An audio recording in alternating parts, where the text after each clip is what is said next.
The Wrestling Mayhem Show. Since 2006, the pioneer in pro wrestling podcasting.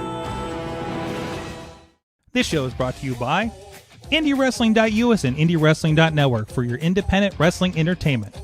Slice on Broadway, supporting Pittsburgh podcasting with the perfect pepperoni pizza. Just wait, just wait, just wait, just wait, just wait. Wait for the perfect time, then attack. Don't give up what you want, take it back. Wait for the perfect time, then attack. Do what you have to do, make it last. Wait for the perfect time, then attack. Don't run one, this should change the back. Wait for the perfect time, then attack. Wait for the perfect time, then attack. Wait for the perfect time, then attack. Don't give up what you want, take it back. Wait for the perfect time, then attack. Do what you have to do, make it last. Wait for the perfect time, then attack. Don't run one, this should change the back. It is the Wrestling Mayhem Show, 989 Tuesday. We've been talking professionalized wrestling, and one Tuesday where we did a wrestling show, I guess. So we'll talk about that later in the show. And this is where the hot girls are tonight. I'm hot girl number 1 at Sorgatron, and hot girl number 2 is, in no significant order, I will mind you tonight, is Mad Mike. Yes. Be the hot girl that you know you are in your soul. Absolutely, absolutely. And then also no particular, also hot girl intern Tony. Hello. And the Excellent hot girl energy. good hot girl energy. Yeah. Thanks. I had to bring it. Bring it. Thank you, Katie, for Dutters for pointing out this, and we went and got this at our Planet Fitness run on Friday. So Megan the E Stallion cups that they had there. So yes, there's a whole line of protein, and we learned which of us cannot consume protein milk after this weekend. Most of us, turns out. Did not go well. Some of us have dairy issues, okay? And there you go. Also with us is Dynamite.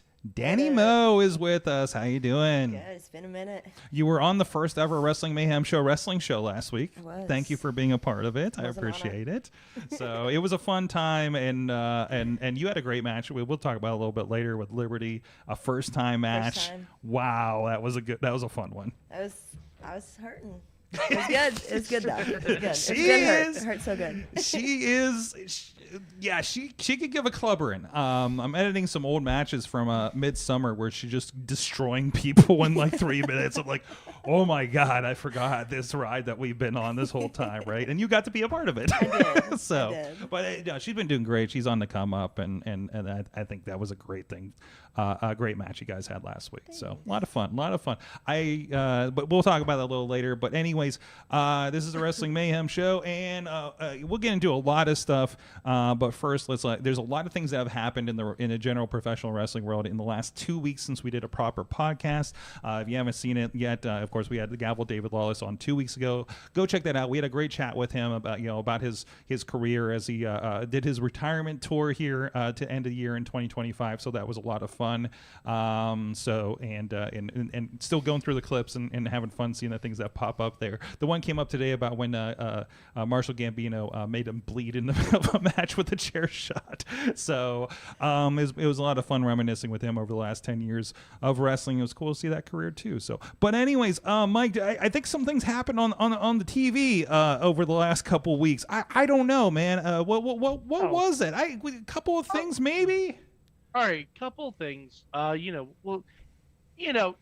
too crazy. New women's tag team champions, new WWE champion. Dominic Mysterio somehow became the AEW champion, and also the Iconics are free agents. I'm hoping to see them in the Royal Rumble. But other than that, nothing really happened. That was the news. You should do the news rundown every morning for us that we tried that one time. No. You're busy on the mornings. That's right. Teaching the youth of America. Flat out no. It was hard for the news guy to do it. That was a fun COVID project, though. Yeah, no. That was me off the cuff. Yes. I couldn't do. Yeah. Everything off the top of your head. Well, anyways, let's do the quick rundown here. So Drew McIntyre, 3 stages of hell in Germany, becomes the new champion by gravity. By cause of gravity and Jacob Fatu, which was fascinating. I was going to say, gravity in the form of Jacob Fatu. Yes, exactly. So, there is nothing that will make you go to the ground quicker than Jacob Fatu. I don't know because I've been watching too much while I'm playing too much Animal Crossing, but I don't know where we're going with, like, I don't see clear paths to WrestleMania now, which makes it more fun for me. You know what I mean? There's not the obviously we're gonna have a Roman Cody rematch or Cena something this year or something like that. I couldn't tell you what those main events are going to be, and I think your cat has just entered the room and opened the door. That was just fantastic. Sure did. So there's that. Did. But no, like, Drew's the champion. Cody's got beef with Jacob Fatu over there. Gunther is doing a retirement match. May retire Cody. I'm sorry, not Cody. AJ Styles at the Royal Rumble in Saudi Arabia of all places, which is wild. 10 years after his debut. 10 years after his debut in WWE. So he's been in WWE as long as the gavel's been wrestling. Wow. I think he's had more matches in WWE at this point than he had in TNA. I can see that. Which is wild. Well, also TNA, it's not like TNA went on the road quite as much as WWE did, especially over the last 10 years. Still, but I mean, you think TNA? Yeah, just for length. Think AJ Styles, it's like Kurt Angle was in TNA longer than he was in WWE. Mm-hmm. And you wouldn't think that on first thought. No. Yeah, time is a flat circle, and it's very weird. Exactly. And then Finn Balor just came, had the old music and everything this week. Had a great match with CM Punk. You mentioned the Dominic thing. I want to touch on that for a moment because I knew this would make it giddy. Explain this. My favorite story of the week. Explain how Dominic Mysterio, at least momentarily on television, was the AEW champion for me, please.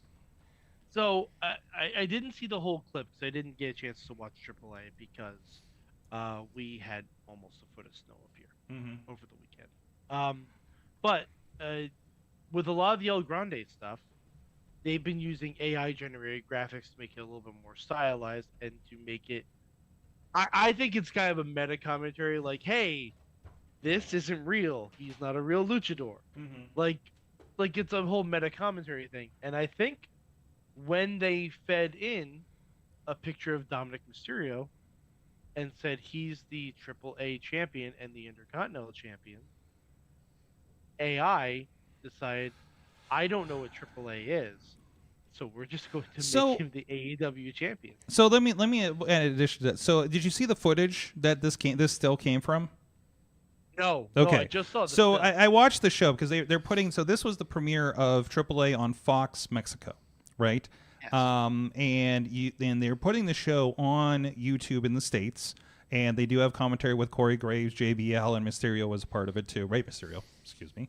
And this promo it looked like they took real footage and presumably plugged it into AI. And it did a thing where it was stylizing like every frame different in a cycle thing. So it's like if you took like four different style of an image and then like kind of slap them together like in a semi like the Spider-Verse kind of like thing where like things would get really artsy framey kind of thing. Yeah, they've been doing that with El Grande stuff. Yeah, so it's that style, and so like the belt actually changes frame to frame, and apparently what ended up happening is because I watched it and I was looking for the AEW part, and I think I missed it because it was just a moment, and nope, that's the button, there it is, and there's the image that we're talking about.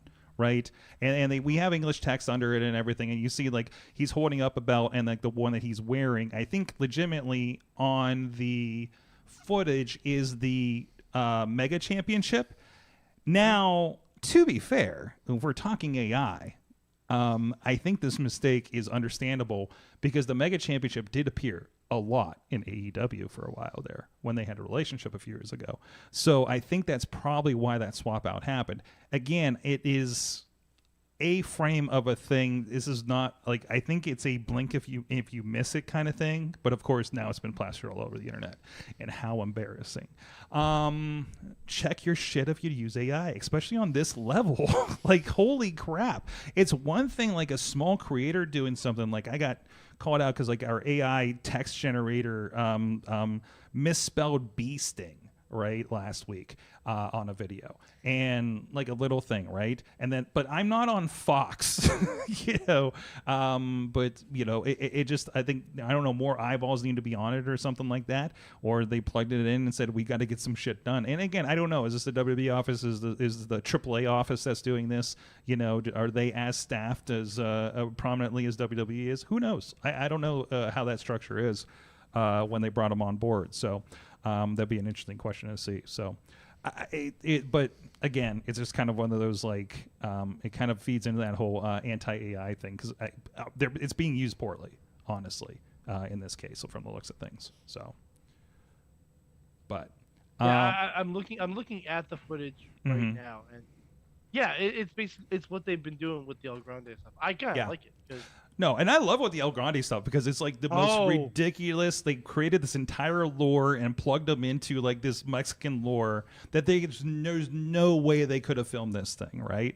So, and then it's the closest we're going to get to a Lucha Underground revival. Absolutely. It's going to be an AI Lucha Underground in the long run.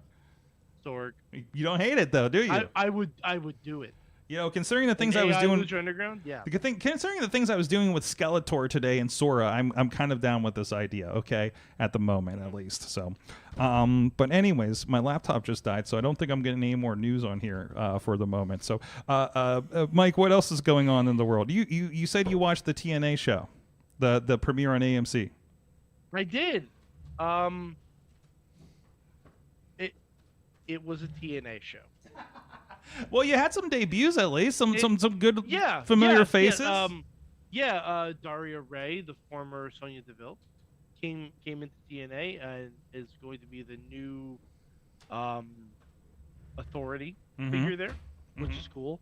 And she also brought in Elena Black, aka Cora Jade.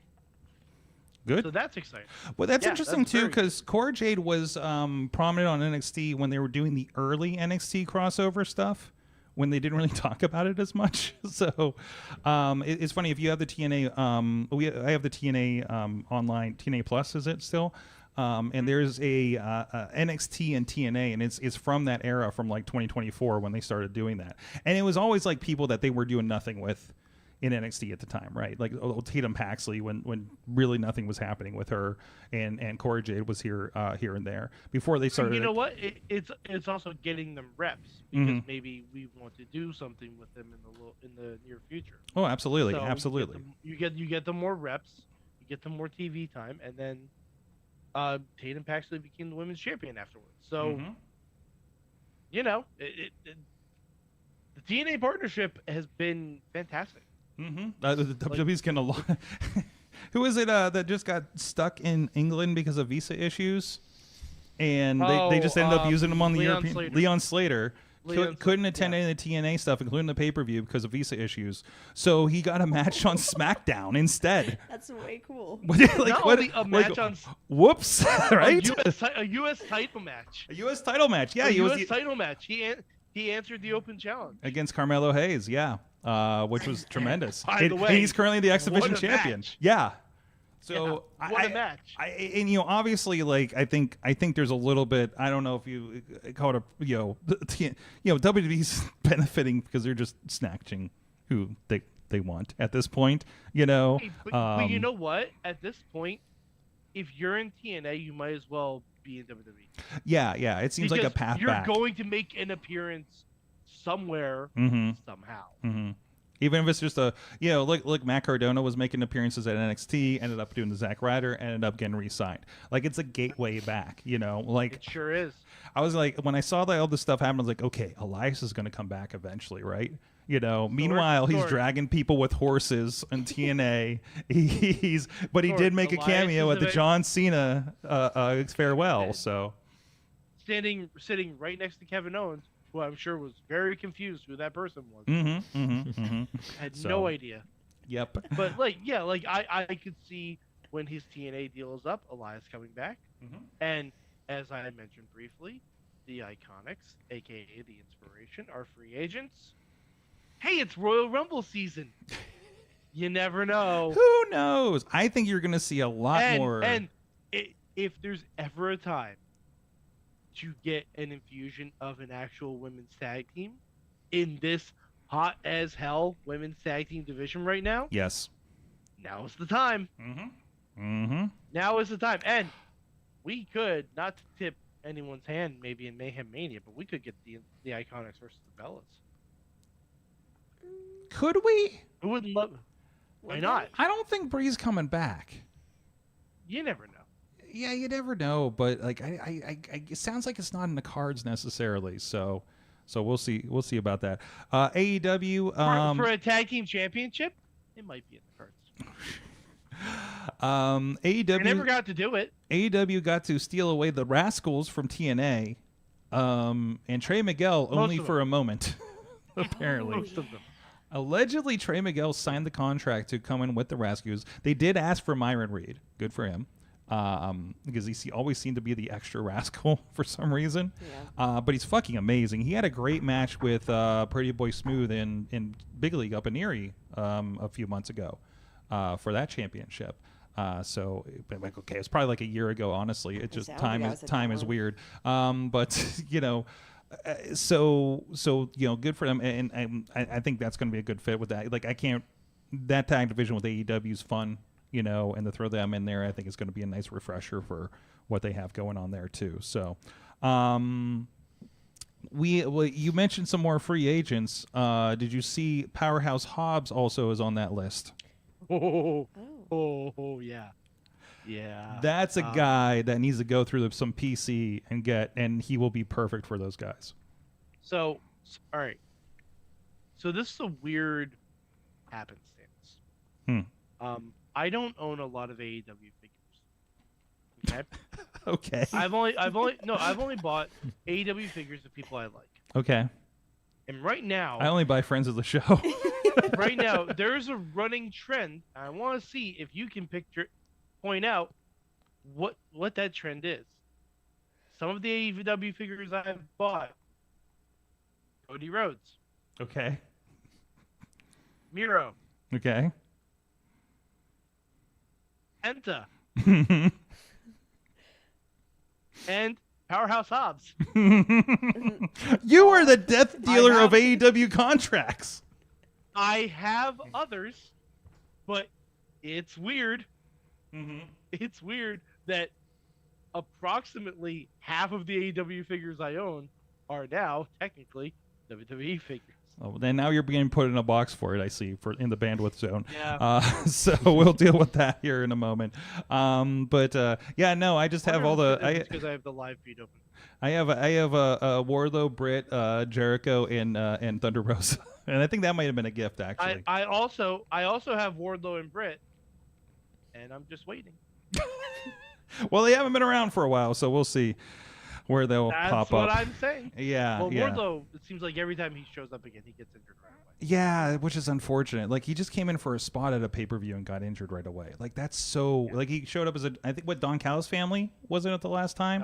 Like, what? And also, what's with the Don Callis family, like, having people show up at a pay-per-view and then immediately disappear? Because Andrade had his legal issues. Because apparently he thought he was in the clear from WWE and was not. So, and when they say he found a good lawyer, in my mind, that's Black Taurus. Or Beast Mortis, the attorney at law. There's no other lawyer. Yeah, he's a lawyer. Way, also, going out with Mercedes Moné. I was gonna say, speaking of Mercedes Moné. See, you learn things on this show. I do. I bought her figure maybe a month and a half ago, and now she's started to lose. She's losing all the belts. So this is just a slow descent into eventually at WrestleMania 44.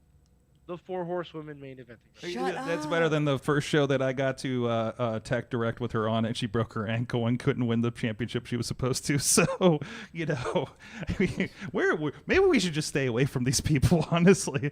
So, at this level, I met her in person, and she was lovely. Mercedes? She was fun. Yeah. Oh, she's tremendous. I talked to her at Comic-Con. She told me all about her idea to do a jetpack-inspired tornado DDT onto Boba Fett.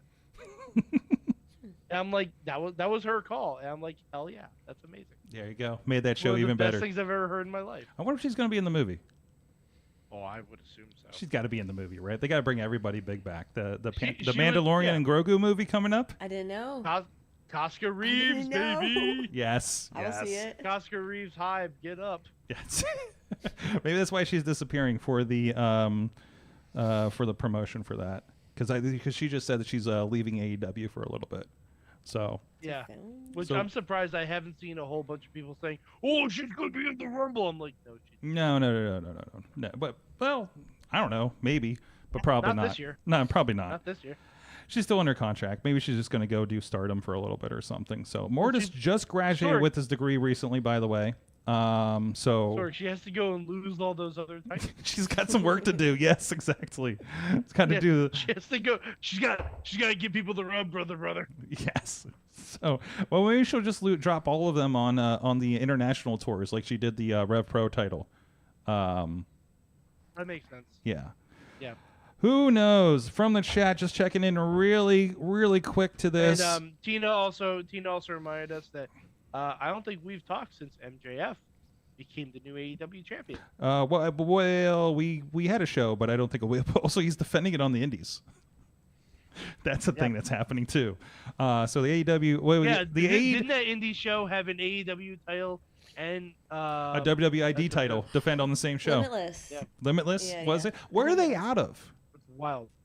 I couldn't figure that out from the stuff. I couldn't even. It was like the Limitless Like up Rumble, here. and I saw. Wait. Was that Like up is that here. your geography? Just Yeah. reaching up to the. So is that a New England reach that you're doing, or Yeah, for sure, New England. this is like your version of like the Detroit is here thing, right? So, and we have a Michiganer in the room, so I'm sure I pointed at the wrong thing, and he's mad at me right now. So anyways. So a lot of movements in the wrestling world. I'm sure we'll allude to some more of it later as well with what we learned and everything too. Mike is the RKO of the AEW roster from Dave Potter. Yep. That's why you're in the small box again. So I don't know if that's you or us. I don't know why I'm giving a small box. We could have. Nobody puts Mad Mike in a box. Corners, yes, not a box. Now everybody's telling their action figures that they have in the chat room. Ponder says the only one he has is Nyla. Ponder's a big fan of Nyla, especially British Nyla. Have you seen this? British Nyla? She won a British championship and all of a sudden developed an accent. Oh and yeah, is- Eve. Yeah, Right? yeah. Yeah, I was And with is her when she lost it. Oh, really? I was at that. That was my debut there. Yeah. Oh no. Yeah. So She you're had- the career killer now. No, she had some pretty sick promos leading up to that though. Oh my God! She really She was did. like rediscovering America through the lens of a British person. It was tremendous. It was tremendous. It was some of the best TikToks I've seen in a while. It's So, amazing. T-Pop's letting us know he thinks that Limitless Wrestling is up in Maine. Maine I saw Wrestling. here. Yeah, that looks up like a here. Maine. Yeah. You're off frame with the main part, but yes, I think we got the idea. So I mean, when I think of the word limitless, you bet your ass I think of Maine. yes, especially this time of year. First thing I think of. Yes. Javon Evans, let us know in the chat room if you guys have seen anything, because I know Ponder's asking about any updates, and Javon Evans had an injury. I've heard he's okay. Good. He had an I've heard injury he's okay. mid-match stoppage with Grande Americano on SmackDown, I think it was. It was last night. It was last night. Oh, last night on Raw. Okay. So we'll see. That's okay. He's in. He's got some good health care in Ireland, right? So he should be okay. I think they just took it ended the match too quickly just to make sure that it wasn't a concussion. That's what I Okay. read. And it wasn't a concussion, which is good. Good. Because Good. if anyone is going to take the Kofi Kingston spot, It's gonna be him. it's gotta be him. Yeah, it is, isn't it? That boy is bouncy. They need to put him and Slater. Definitely need to be in that Rumble. Like. I mean, if they're overseas, you might as well put Slater in it. Yeah. Well, I don't know what the visa. I don't know what the visa.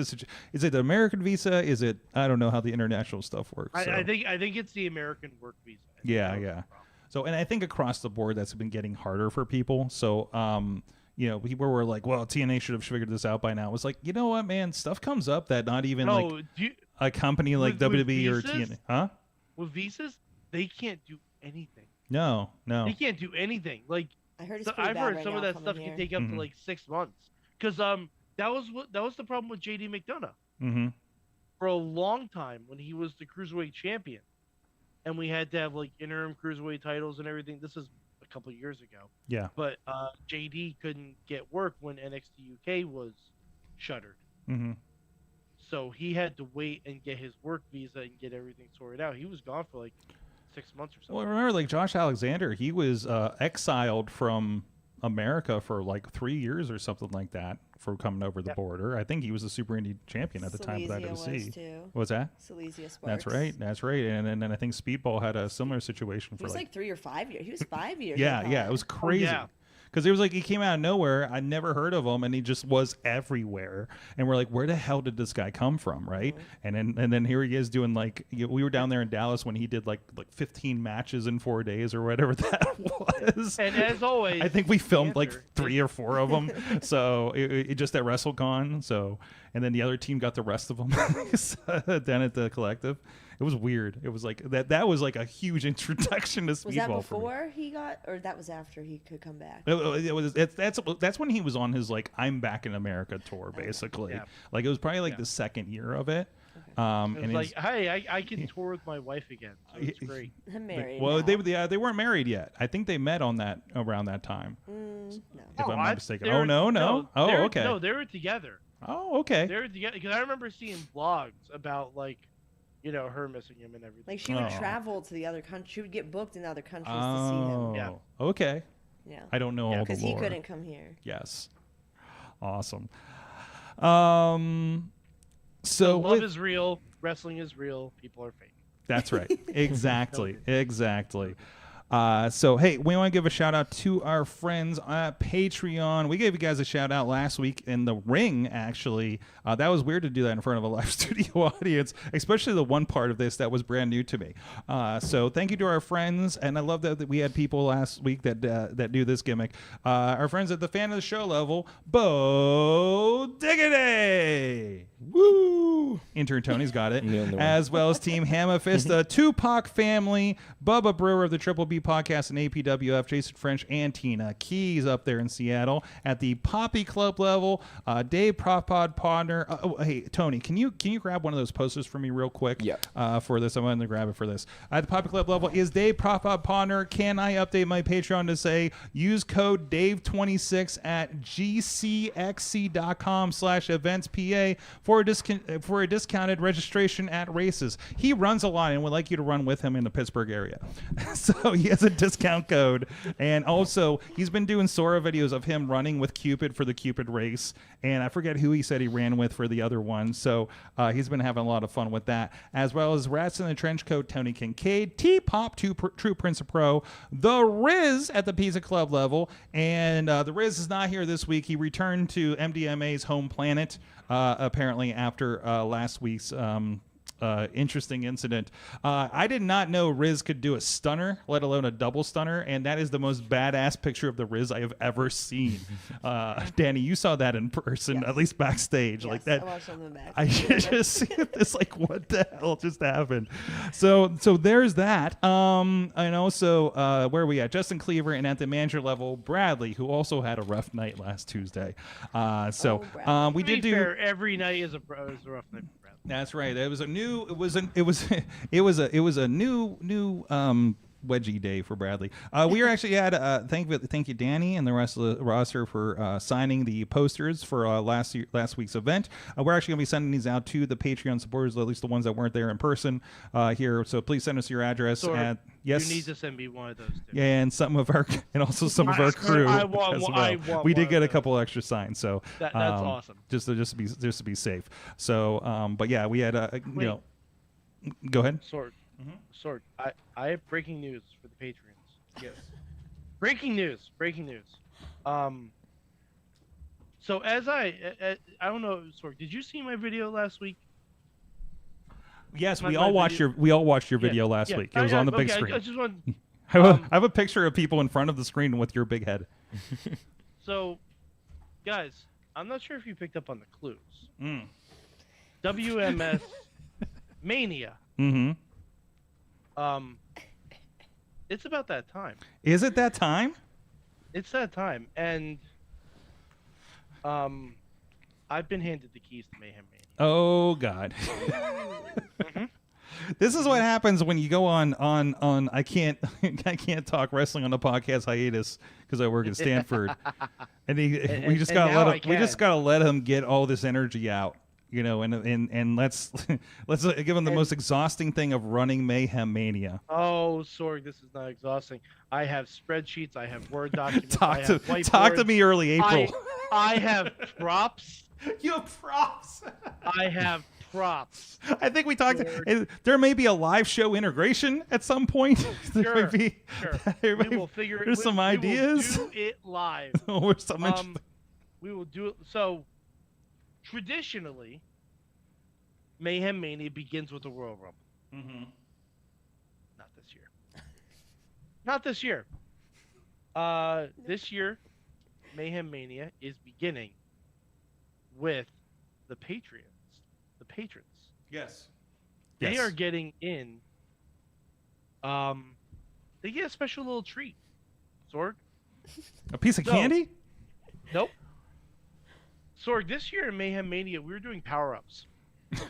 Wait, like a video game? Yes. Like Yes, I have a spreadsheet of everyone who will earn a power-up and if they've used it or not. Okay. We have power-ups. Okay. And the way you win a power-up for all the patrons, I will have submissions open until the end of the week for Saturday Night's May event. Saturday Night's May event is this week, and it's Trick Williams, Randy Orton, Sami Zayn, and who's the fourth? Sorg, you remember? I think it's Damian Priest. Damian Priest. Thank you. I couldn't remember if it was Priest or. Thank you, research department. Oh yeah, no problem. Yes. So there's a fail 4-way to determine Drew McIntyre's opponent for the Rumble. Now, most people would have you pick the winner. That's not what we do on Mayhem. Oh, God. Picking the winner is too cliche. Everybody does it. I mean, everybody's like, who's gonna win? I'm gonna win. I want to know who's the first person eliminated in Royal Rumble, not the winner. You know, no one cares about the winner. No, because nobody Drew's gonna beat cares. them at the Rumble anyway. What I want to know is who is taking the fall on Saturday Night's Mayhem. Are you a booker now? What are you doing? No, it's a prediction game. Okay. It's a competitive thought experiment, Sorg. As it always has been. Okay. So, patrons. And if you want to be a patron, the Patreon rewards for Mayhem Mania this year, they're going to be nuts. Because for the first year, I'm not contributing to the Patreon. So now I can give people whatever kind of power I want. Wait, does that mean that Mayhem Mania will have less Mad Mike revenginess? No. No. No. No, it'll just be in different forms. Okay. Okay. It'll be from a position of power. Okay, that's good to know. Rather than a position of sitting bitch. You know, it's fine. But on either contact, either message through Patreon, does the email work, Sorg? Yes, good times at WrestlingMayhemShow.com. Oh, hold on. Oh, wait, Tony. Okay, we got to teach you this part. I think you may have heard it last Tuesday because we had some old schoolers. When we say the email address, we used to say it every show, and we'd say good times at Wrestling Mayhem Show, and there'd be an echo where somebody would say, what did they say, Mike? Oh, that's too loud. Let's zoom. They say, good times. We had a girl on the show for a while that did it really well. Okay. So we would do it as a group. Okay. This is now your assignment that when we say good times at WrestlingMayhemShow.com, you say, good times. perfect. There you go. We'll work on that. We'll work on that. A little higher. We'll get you. We'll get you next week. All right. Yeah. Pitch Okay. it up. There you Pitch it go. up. But anyway, so contact either through Patreon or through Good Times at WrestlingMayhemShow.com Mm-hmm. with your prediction as to who is taking the fall in the May event, the Saturday Night's May event. If you are correct, you will win a power-up known as the Run-In. And for those of you who get it, I will explain the power-up next week. There you go. There you go. And I think there's something on Patreon as well for tonight, or this is different than the thing that's happening for Saturday Night's Main Event, correct? Oh no, the Saturday night's main event first, and then I'm going to we're gonna do something a little different for the Rumble. So there's something on Patreon for you guys too about regarding Mayhem Mania with some rules and some ideas and some expansion of some of these ideas. So, anyways, our guest tonight, Dynamite Dani Moe, back with us. Did not climb a mountain this time. I did not. I So, didn't climb the did you mountain see- last. I helicoptered. Somebody's been there since you. I Yeah, saw. Have you seen this? Yes. Well, they're a little bit lower. Oh, okay. And Thank that you for the was- clarification. Yeah, they're lower. And I made sure. I was like, shit, how does it get beat already? But it was an actual show. Okay. And they actually hiked up. Okay. Holodead. So she had the. Oh, hot- Holiday was part of it. Yeah. Nice. It was like her, Bagwadi, and Zueli. I think they had a triple threat. Nice. Yeah. But they hiked it. This is on Everest. We talked about this last time you were on here. Yes. Yes. Wait, are you talking about the Holodead one? I think Or is it so. something Or maybe else? all mountains look the same to me. I don't know. No, I saw something that looked a lot like what you had done up on Everest.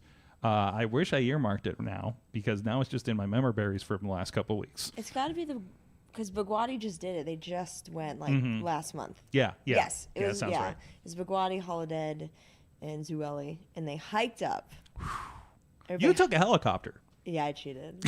But I went way higher. It would have taken us like 4 days or 5 days to hike up. Where, I guess a follow-up question to that, where were you, or do you know, in comparison to where Darby Allin ended up? I mean, Darby got to, Darby the got to the top, top, right? yeah. So But I think he only did a kickflip. Was his a kickflip? I think it was a kickflip. He did the yes. highest kickflip, Yes. yeah. Like he was at the point where he had to have the face mask and everything for oxygen, right? Then he made it all the way up. Mhm. Right? Yeah. Yeah. I was on I'm honestly Calcathar. surprised you did.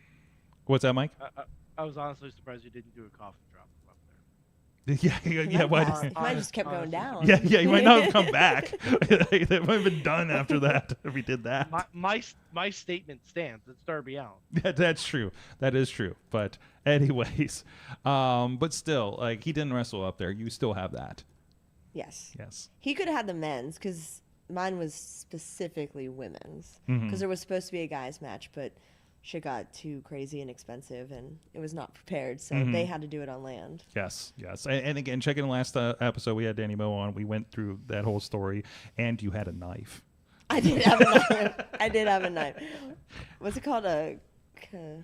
Shit, we had to look it up. Yes, we did. So. It starts with a K, I think. Yes. I don't know why I did an Australian accent. Well, I know why I did an Australian accent for that. Like a K-bar knife or something.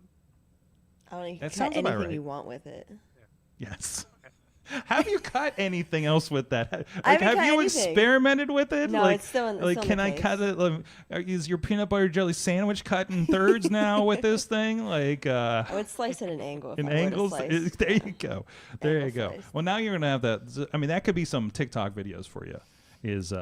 So I got this. Slicing with it. I got this from my Everest match.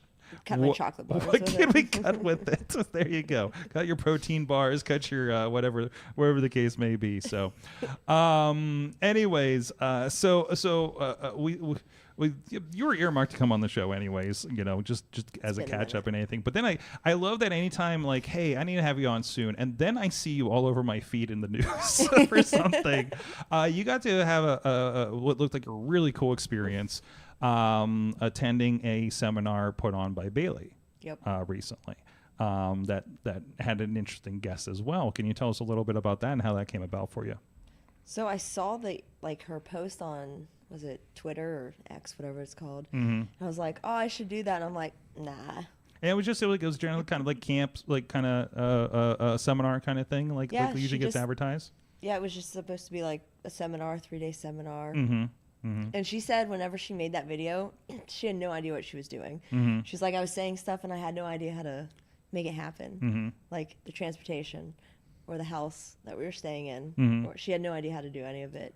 But so she made that video and all we had to do was fly ourselves down. Mm-hmm. But I didn't want to do it. I was like, I don't think I'm good enough to I'm not going to get picked. Mm-hmm. Hundreds of women are going to message her and send an email. I was like, nah. But I was like, F it. I'll do it. Because originally, I was like, shit, it's the same weekend. It was supposed to be me and Channing versus Katie and Derek. Mm. But they filled it in with Mimi. So I was like, no, I don't want to miss that match. It's going to be too cool. But I was like, this is once in a lifetime. So I got my shit together and messaged Helms and Angelina Love. I was like, can I put your name on me when I send this email? And they both said, yeah, definitely do it. And I sent it, and I got the Mailer Demon freaking message back where it's like her email got effed up. So you had a bounce back on your email. Okay. Yeah. 3 times. And I was like, shit. Is this like not real? But she was notified about it, and she had to contact Google because so many people like sent emails. And she said there was like 300 good ones, and then there was a bunch more that didn't follow direction. So she didn't even look at those. Probably ones. weird fans or something like that too. Or people that just didn't follow directions. Yeah. Or people who've had like 5 matches. They're like, yeah. I mean, there were some like very new girls there. It's just like they didn't follow the directions on what she asked for. What kind of stuff was she asking for? Just a couple matches, show yourself, and have somebody like of higher stature, like to put on your name. Okay. So I don't even know what I sent in mine, but I sent 3 very different matches. I was also listening. She was on the Stephanie podcast. And I was like, oh, okay, we're having Dani on. I'm going to listen to the Bailey podcast to kind of hear, because she recorded the podcast before the seminar happened. So she said that she looked through everyone's matches and was watching to see that they kept the character in the beginning of the match all the way through to the end of the match. Yeah. He said that was one of the big things she was looking for. And like, I guess I did my job. yeah. I said, wait, let me see it. Let me see what Well, I isn't said. that a big thing? I've heard that discussion around training as well about like, you have your character, you come out the curtain, but you get in there and you're doing a wrist lock and you're just doing it like everybody else. Like, where's your, what was it? I think Al Snow was doing a lot of good stuff with this in a seminar I was watching where it was like, what did it say, the moves in between the moves kind of thing? Like, where's your character The come out? in-between. Is that in between, He right? would always put over the in-betweens. And I was like, that's why I had to work on real bad Yeah. when I was down there. But yeah, so and that's probably what we're talking about, right? So Okay, hold on. Let me see what I sent. I sent me versus Saki. Me versus Riley Rose, this girl up in Canada. She's pretty new. And then me and Facade versus Caleb and Alice Crowley. ooh, So 3 very different matches. This is very different opponents too. I was heel in the Saki match. I was face in the Riley match, and then it was faces versus. I don't think I've ever seen you heel. It's me just. Yeah. Just, Different? just angry, Different? just with an angry face. I think I actually smile more in the heel matches. Better. Than I do in the babyface matches. Excellent. But when I was at the seminar for like the final match, she put me as heel for the 2 matches that I had there, which was like, shit. And I think some people get in the trap, especially early in their career, right? Like I remember, I've talked about on the show sitting with like Walking Wild early on, and he was doing 2 days of Ring of Honor, and like, oh, it was face one day and heel the other, and he's like, oh, I haven't done heel in a while. I'm just like, dude, do it. Just put it out there. Worst thing I can do is give you some advice until you go the other way, whatever, right? Yeah. So but way back in 2010. So tell me more about this, like your experience kind of getting into it. Oh shit. Well, I didn't see the email at first, so I went over to England for my debut for Eve. I was sick as hell. I should not have went. I was so sick. I had 3 debut matches for 3 different companies, and I could not breathe. But the girl I wrestled, Sapphire Reed at Eve, she and her tag partner, AV, they had applied for it. And when after we had our match and everything, I was like, yo, did you get your email back? She's like, I did, we're going. I was like, oh, I didn't get the email back. She's like, oh, dang. I go back to my room at like 4 a.m. I'm just like scrolling through. I'm like, holy fuck, I got the email. I was like 3 days late to getting the email. I was like, oh my God, I almost like missed out on this opportunity because I didn't freaking check my email properly. But it was pretty cool that like both me and her and AV all got on. And so I emailed her real quick and I was like, yo, I'm down, let's go. And I booked the flight while I was over in England. So booked that real quick. Nice. Yeah. Fantastic. But it was nerve-wracking, like even accepting it. Because I was like, who's all there. And then they sent out an email, and it had everybody's emails in there. And I was like, sick. I know like 8 people. Feels pretty good. So you had a nice like bubble Yeah. around you a little bit. Yeah, I felt like a little bit of safety. And then I was like, I didn't really know the other girls, but now we're all besties. That's awesome. Yeah, no, again, like I was telling you like beforehand, like I because like I didn't know what was going on, and I just kept seeing all these pictures of just like it looked like you were just having a girls' day by the pool most of the time, and I'm like, what show is she doing when she's with all these people, right? Because you know, I was never around any of those. Like the girls Right. in that photo, that was like first time meeting all of them. Yeah. I think for the pool one, yeah, I think that was the first time hanging out with them. But that day specifically, that was a Friday, and the seminar was Thursday, Friday, Saturday, and Thursday after we were done, Bailey's like, yo, I got called for SmackDown. And we're like, oh, dang. She's like, I really want to be there for day 2, but like there was a bunch of people that could take over. Like Katie, who is Lyra's original coach from Ireland, she was there. They flew her in, and or Natty could have taken over for her. But she was like, or we could train at 6 a.m. And we're all like, 6 a.m. training, let's go. So we all woke up at like 5, got picked up at 5:30, and trained from 6 a.m. till 10 or 10:30. And then we had the day to ourselves. so you had lots of pool time. So like a lot of people went back and took naps, showered, because it was a really early day. Here's a picture from your Instagram. And I'm just like, wow, they're just like having a day. Like, what is going on right now, right? You know? was- You guys were all in the same Airbnb, right? Yes, it was the coolest Airbnb. I was gonna say that had to be. Were you just like shooting at each other in the middle of the night or something like that? No. I don't know. There was only a little watched bit of Jordan- wrestling I going watched- on. There's only a little bit. Mike doesn't know how the girl slumber parties go, so there's a lot of questions here. Okay. The basis for my reference is Jordan Grace suplexing Julia in the snow when they were in Germany. Okay, So I'm yeah. like, we did does not. that just randomly happen? I don't know. I'm asking. you a question. Well, I say we were in Florida, so not so much the snow part, but you know. Oh yeah. There was only like a tiny bit. Somebody, Janai was trying to teach Nikki how to do the hook kick, and I was just like, "Here you go. Here's my face." I was like, I don't know what you're doing to me, but just don't get my teeth, please.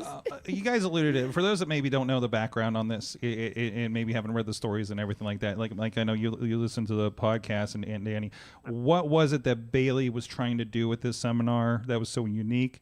You know, that you know, other than being working with Bailey, you know, like what was she trying to kind of accomplish with this that you guys can kind of tell us? Bring the women together, Okay. which that's not really like I feel like everybody's out for themselves, but she wants the women to work together, because if we work together, we can help each other out and then just level each other up. So she just wants women empowerment. So it was a training / like get you all together so you're all building a community. Yeah. More so. Yeah, and it's cool because like we're all in like a group chat now, so it's like everybody's like sharing each other's shit and like rooting each other on, and like I don't know, it's a whole new like group of people to help boost each other's careers. So is this too, like we observe, like, you know, we see on Indy, you know, we talk about how much is happening on the main shows, you know, there's usually you know, typically a single women's match, right? Yeah. On a show. So is this combating like that kind of situation that we see regularly, that not enough of you guys are getting together except for like one-on-one half the time? I don't know if that was really like touched on specifically, but I wasn't around the area. Was it Shine? Was Shine the one up in Chicago? I think so. Like, oh, Shimmer? Shimmer, maybe? yes. So like Shimmer, yeah. this was like her trying to bring back the camaraderie of Shimmer. Because she was He part was of in that. Shimmer. Yes. Yeah, yeah, yeah. yeah. Davina Rose, yeah. Yep. She think- wanted to bring that. Her and Mercedes, I think, were a part of that, right? If I'm not mistaken. There's I a don't lot know of if people. I don't know if Mercedes was in Shimmer. I think she was more localized to Boston, Okay, that makes sense. Okay. like Mercedes KV or something like that. Mm-hmm. I'm not sure. Sorry. But yeah, that's what she wanted to like bring back because she said she missed those days because it was like a whole weekend. Everybody would go up, everybody hang out, stay at the same place or in the same hotels and just like have a girls' weekend. And there's not a lot of promotions kind of doing that like in general, right? No, like, there's just I think, a few. Like a few that just kind of like do the runoff shows, but not like because I think that was that a Gabe Sapolsky project? I can't remember who was behind Shimmer. Shimmer, I think Shimmer might be. Because I think they were on WWN and stuff. So and I think I thought Shine was WWN. Maybe it was Shine. I don't know because then there was Rise as well, that came out of that came through for a while. That was like I felt like it was like a Shimmer like it Which came one out was of Shimmer. Rise? They did one like show here locally, but and I saw one in California.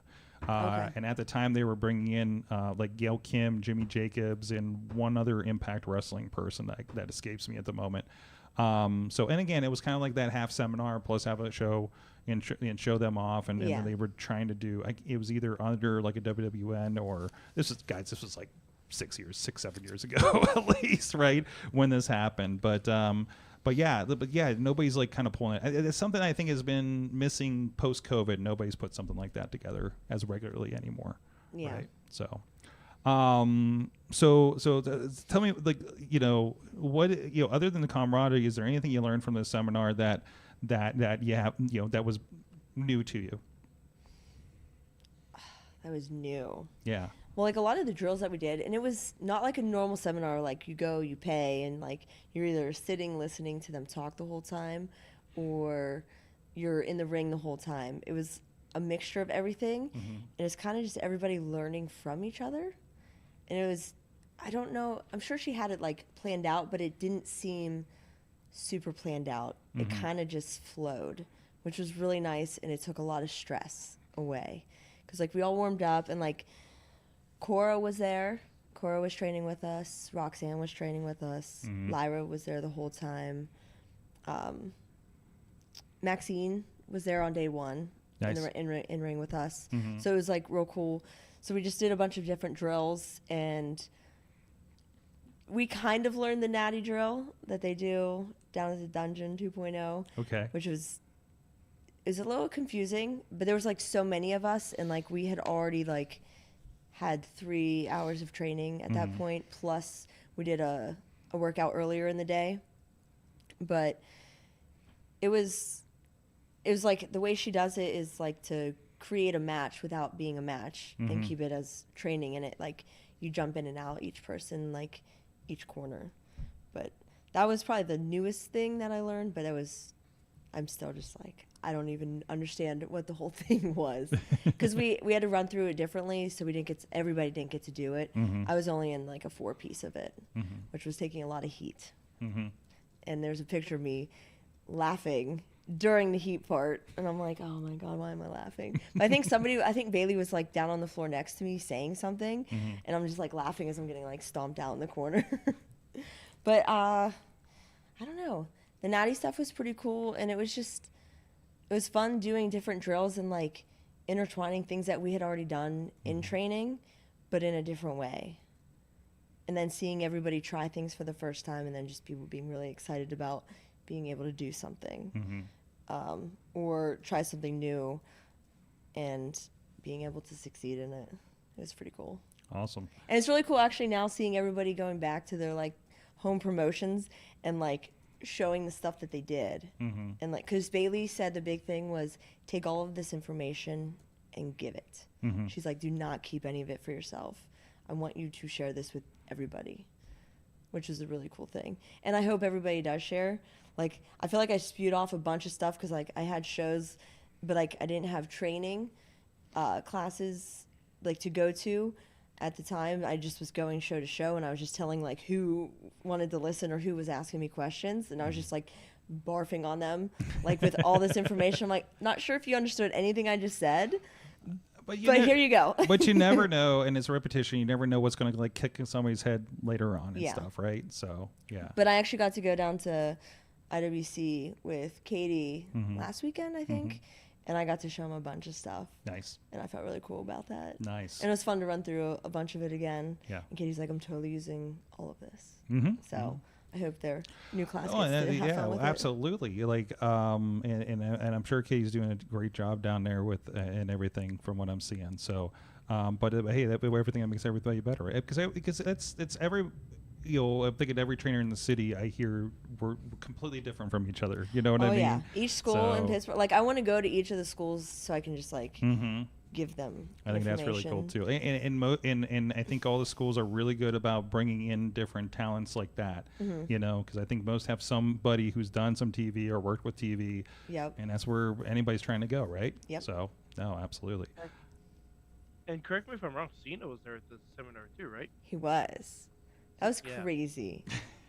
Like, so that was on day 3, and we were having matches that day. So Bailey sent us Friday night. It was pretty late because she was at SmackDown. So we got the email really late on who was like wrestling who. And so she said, come like ready, like hair done, makeup done, and you could put your gear on there. So we're all like ready. We're all warmed up, and everybody's just talking, getting their stuff together because we were going to start doing the matches. Like, I just remember looking over my shoulder. I'm like, oh my God.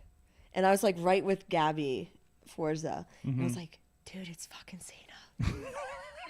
I was like, Cena's here. I was like, oh my God. And then like everybody started looking, and then everybody's like freezes up. People were crying. I'm like, oh my God, what is happening? And then, so we're all just like, everybody gets their shit together and like. I was gonna say, what percentage? How many girls were there again? 22 of us. 22. Yeah. What percentage fell apart in the moment? In the moment, I don't know, but by the end, we all cried. Listen, I'd probably be crying All of too. us cried, for I sure. mean, yeah, really. 10 out of 10. 10 out of 10. There you Like, go. I want like what percentage had like a Cena poster up as their aspiring to be a wrestler? How many had like in their rooms? Like, How I many- would say the biggest Cena fan in that room that it touched the most was Sapphire Reed. Oh yeah. Yes. Like, she is Cena fan, like, #1 out of that crew. So I think it was crazy for her. Like, next level. Like, she just froze. Oh.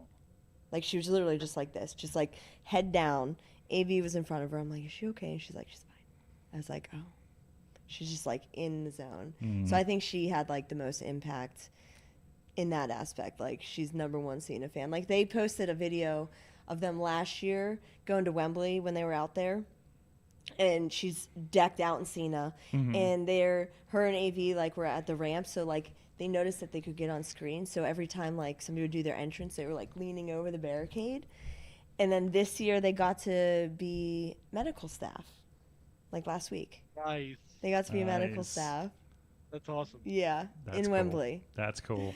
That's But awesome. yeah, so I'm really happy for them. And like AV, there was a picture. It was Charlotte's entrance, and like AV's leaning over and out to be in the photo for like the still shot. And then freaking Charlotte takes a selfie with them and posts it on her shit.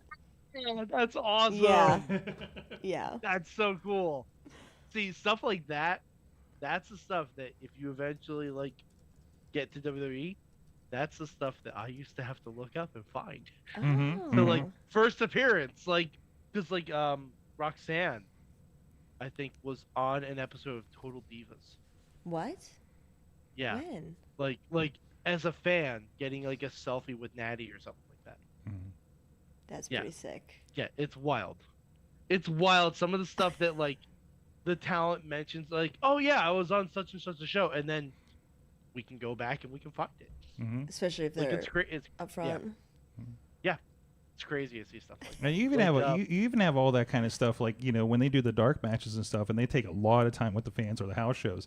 There's still a camera on them that I'm sure is Absolutely. kept. So for reasons, you know, You just gotta get that you know. footage. Yeah, you just gotta It's like, can you get somebody like Mike's position in the research department is like this person. Oh, they were at this show. Okay, let's see who we got. You know, Dude, when I had my tryout, I was this close to getting footage of my promo that I cut. But I didn't get it Man, because shouldn't that it- person got you knew- fired. oh no. I was like, damn it.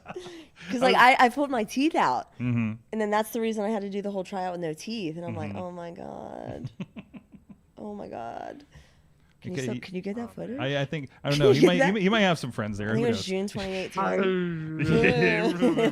The tryout stuff is so there's a couple different like windows. The tryout stuff is a lot harder to get a hold of because that doesn't typically get released to the wider feed unless there's stuff that they know that's on there that's going to be used. That's setting at NXT on a server because not in your department. Because all that stuff has to be ingested and everything like that. So if it's not ingested, then we can't really search. I'm sure if I get signed, it'll surface. Because I did get the email. I can guarantee that. I can guarantee that. Yeah. Absolutely. I can guarantee that's for your YouTube documentary. Dude, I look like a child your there. Your Netflix Unreal episode download. Yes. Oh man, no teeth. Before they were so tiny. Wait, what? Before they were superstars, if we ever bring that back. Cheese and 6 teeth gone. And we'll get your mom taking pictures with the gavel and gory. No, it's my dad. It's You're always your dad. Oh, it's your dad getting pictures with everybody. Yes, exactly. I have the one Beastman picked my mom up at that last Enjoy show. She was so scared. He just scooped her right up. She's like. Oh man! I mean, I'd be terrified if Beastman tried to pick me up too. So we were literally just standing next to each other, going for the photo, and he just like picks her up. It's like I won't say who, but we were on a work trip and somebody ran into Effie's mom at the airport. It was a very small airport, and they were just like, "What are the freaking chances?" I don't think I've ever met Effie's mom. I haven't either, but. I think she was wearing a GCW shirt or something, so it stuck out. Anyways. Oh, but here, I'll go back to Cena. Yes, please. I'll reel it back. Now we were talking about your future WWE career. Let's sidebar again. Just make sure Mike make sure Mike never buys your action figure. Is what we learned today. Oh no, that's only if you go to a different company. Yeah, and no, then that's if true. he buys it, then I'll go there, right? Yeah, exactly. Yeah. Oh, okay. There you go. Yeah. So I mean, yeah, but because Cena rolled up there like a week before his retirement match. It was right? literally the week before because that was on Saturday. Yeah. Mm-hmm. So I guess what he was originally going to do, just come in, talk with us, and then dip.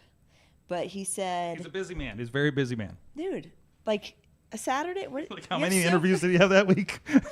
Like you have so much going on in your life. You're about to retire, and you're like, oh, let's go to Bailey's seminar and watch 22 women. Well, all he wanted to do was talk to us. That was the plan. But then he said he saw how hype we were all getting and like getting ready for our stuff, that he changed his mind and decided to sit down, put his glasses on, take notes. He watched 10 matches. Wow. 10 matches. That's wild. Talk about a guy who did not have to do that. He did not have to do that. So like it was like him, Breeze, Natty and TJ showed up, and Katie was there, who was Lyra's coach. I think that was the main people that were there, like taking the notes, and Bailey. But so he stayed, watched these 7 to 8 minute matches, 10 of them, and then stayed and talked for like 2.5 hours. Okay. Awesome. And he was like, I'm not just going to talk to you guys. He's like, you need to just ask me questions and we'll go from there. So, like, obviously, like, the first time somebody's like, ask a question, everybody's like, I have no questions. And then people just started slowly asking questions. And it turned into like 2.5 hours. And then he stayed and took each match in the ring and went over the notes. Oh, wow. Dude, he was there from like wild. 11 a.m. and Bailey sent most of the people home, and there was 4 matches he had to still go over. I was one of them, and we stayed until like 6:30 or 7 p.m. Jeez. He spent all day with us. Wow. All day, and he could have kept talking, but I think somebody was like, because we had the drivers and they like were off at a certain time, so then like half of us had to Uber back, or the last 4 matches. But yeah, he stayed there all day and he gave all the information that he could. He didn't hold back on any question that anybody asked. Do you have a big takeaway you got from the stuff that he put out there? Is he as philosophical as he seems to be on Twitter?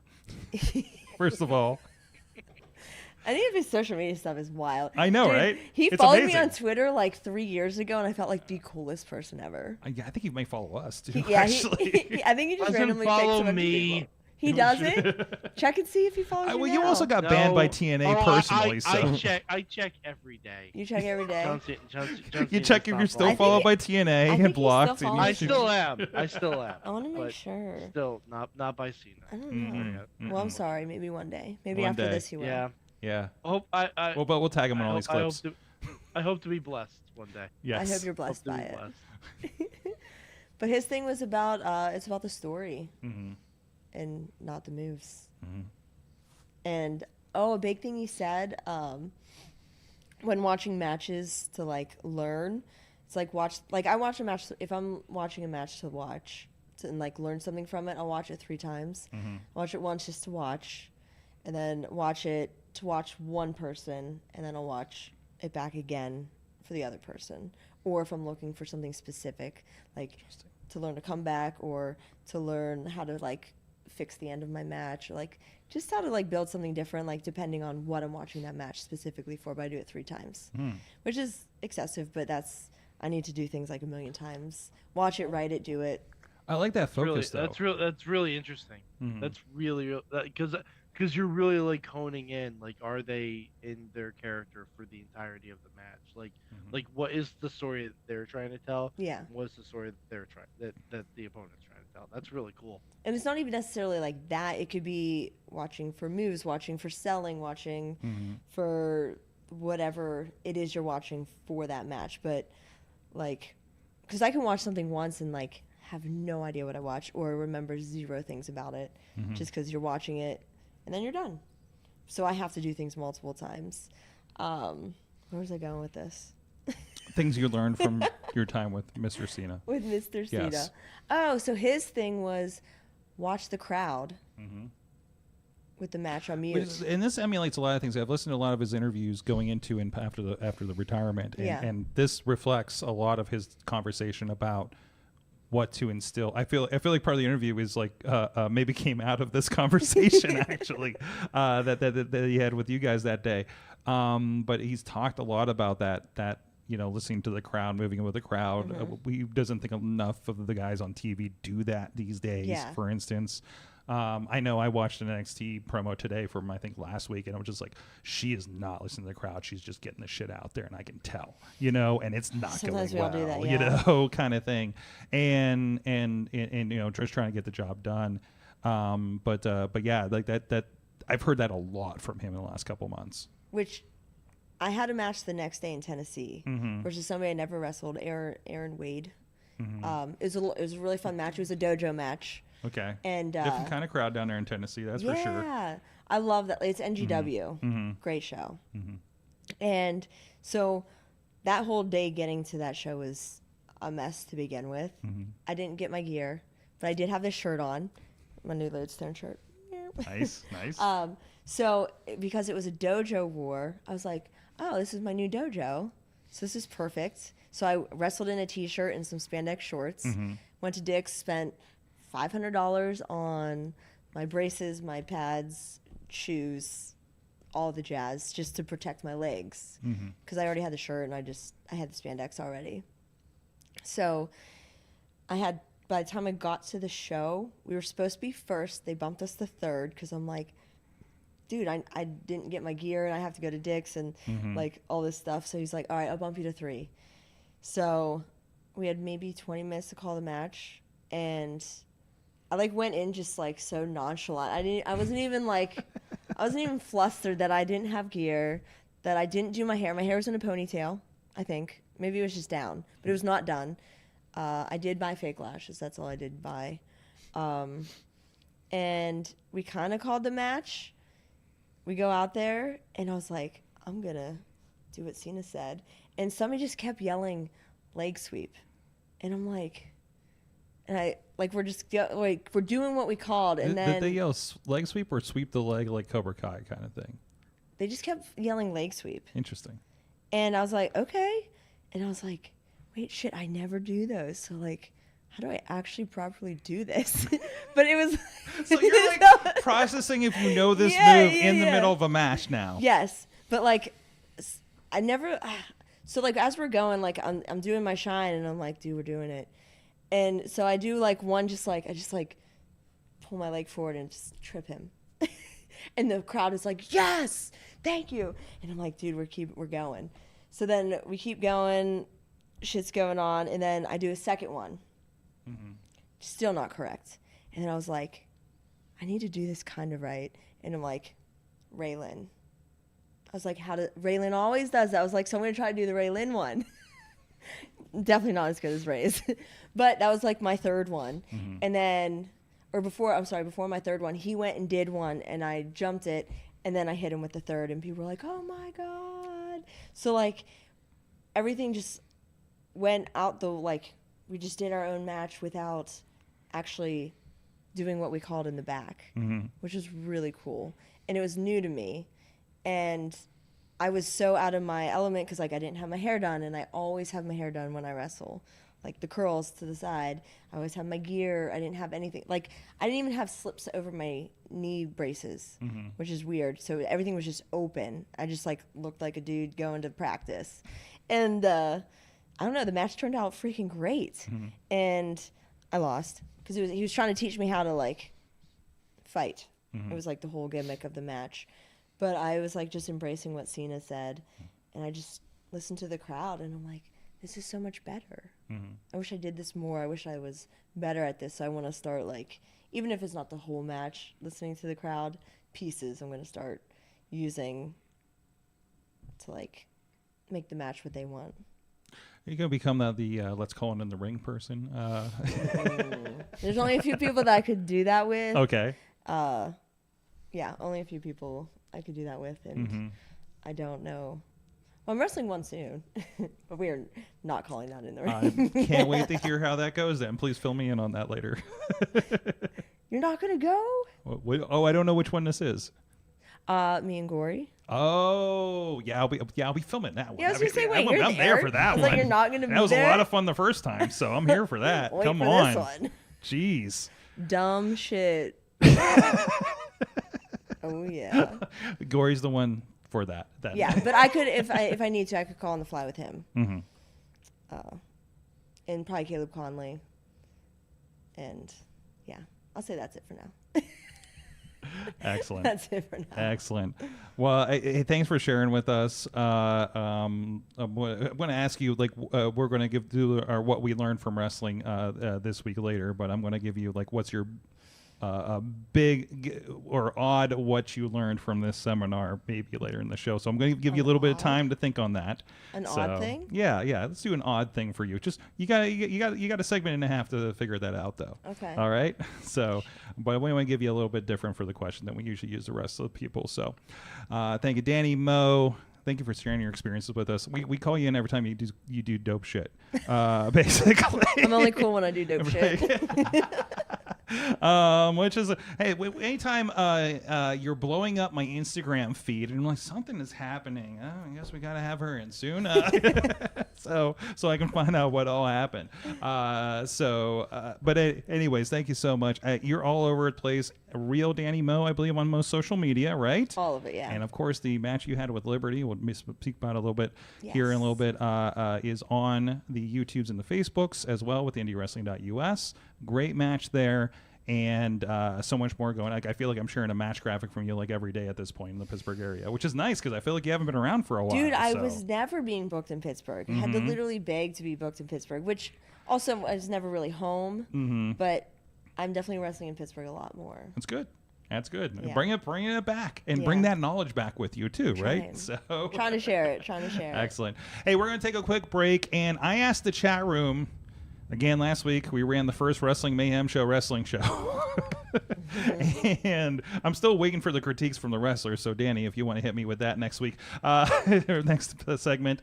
But we're going to talk about our experience with that, and I want Mad Mike as a outsider Mayhemmer watching it. We just had represented your big head on the screen. Everybody's head was big, especially RJ City's. Don't worry about it, Mike. So we'll be right back in about 2 minutes. I wasn't worried until you said that. We'll be right back after.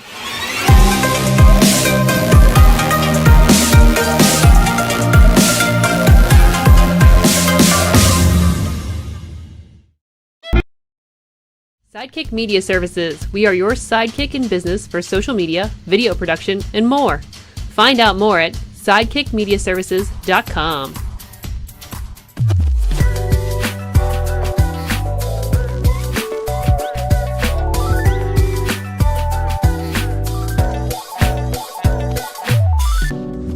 I'm Eamon. I'm Merlin. And we're a gay. And his NB. Are you a reality television connoisseur? Do you like it discussed from an LGBTQ lens? If so, A Gay and His NB is the podcast for you. Hear us break down all your favorite guilty pleasure reality shows from Bravo, Drag Race, and just about everything in between.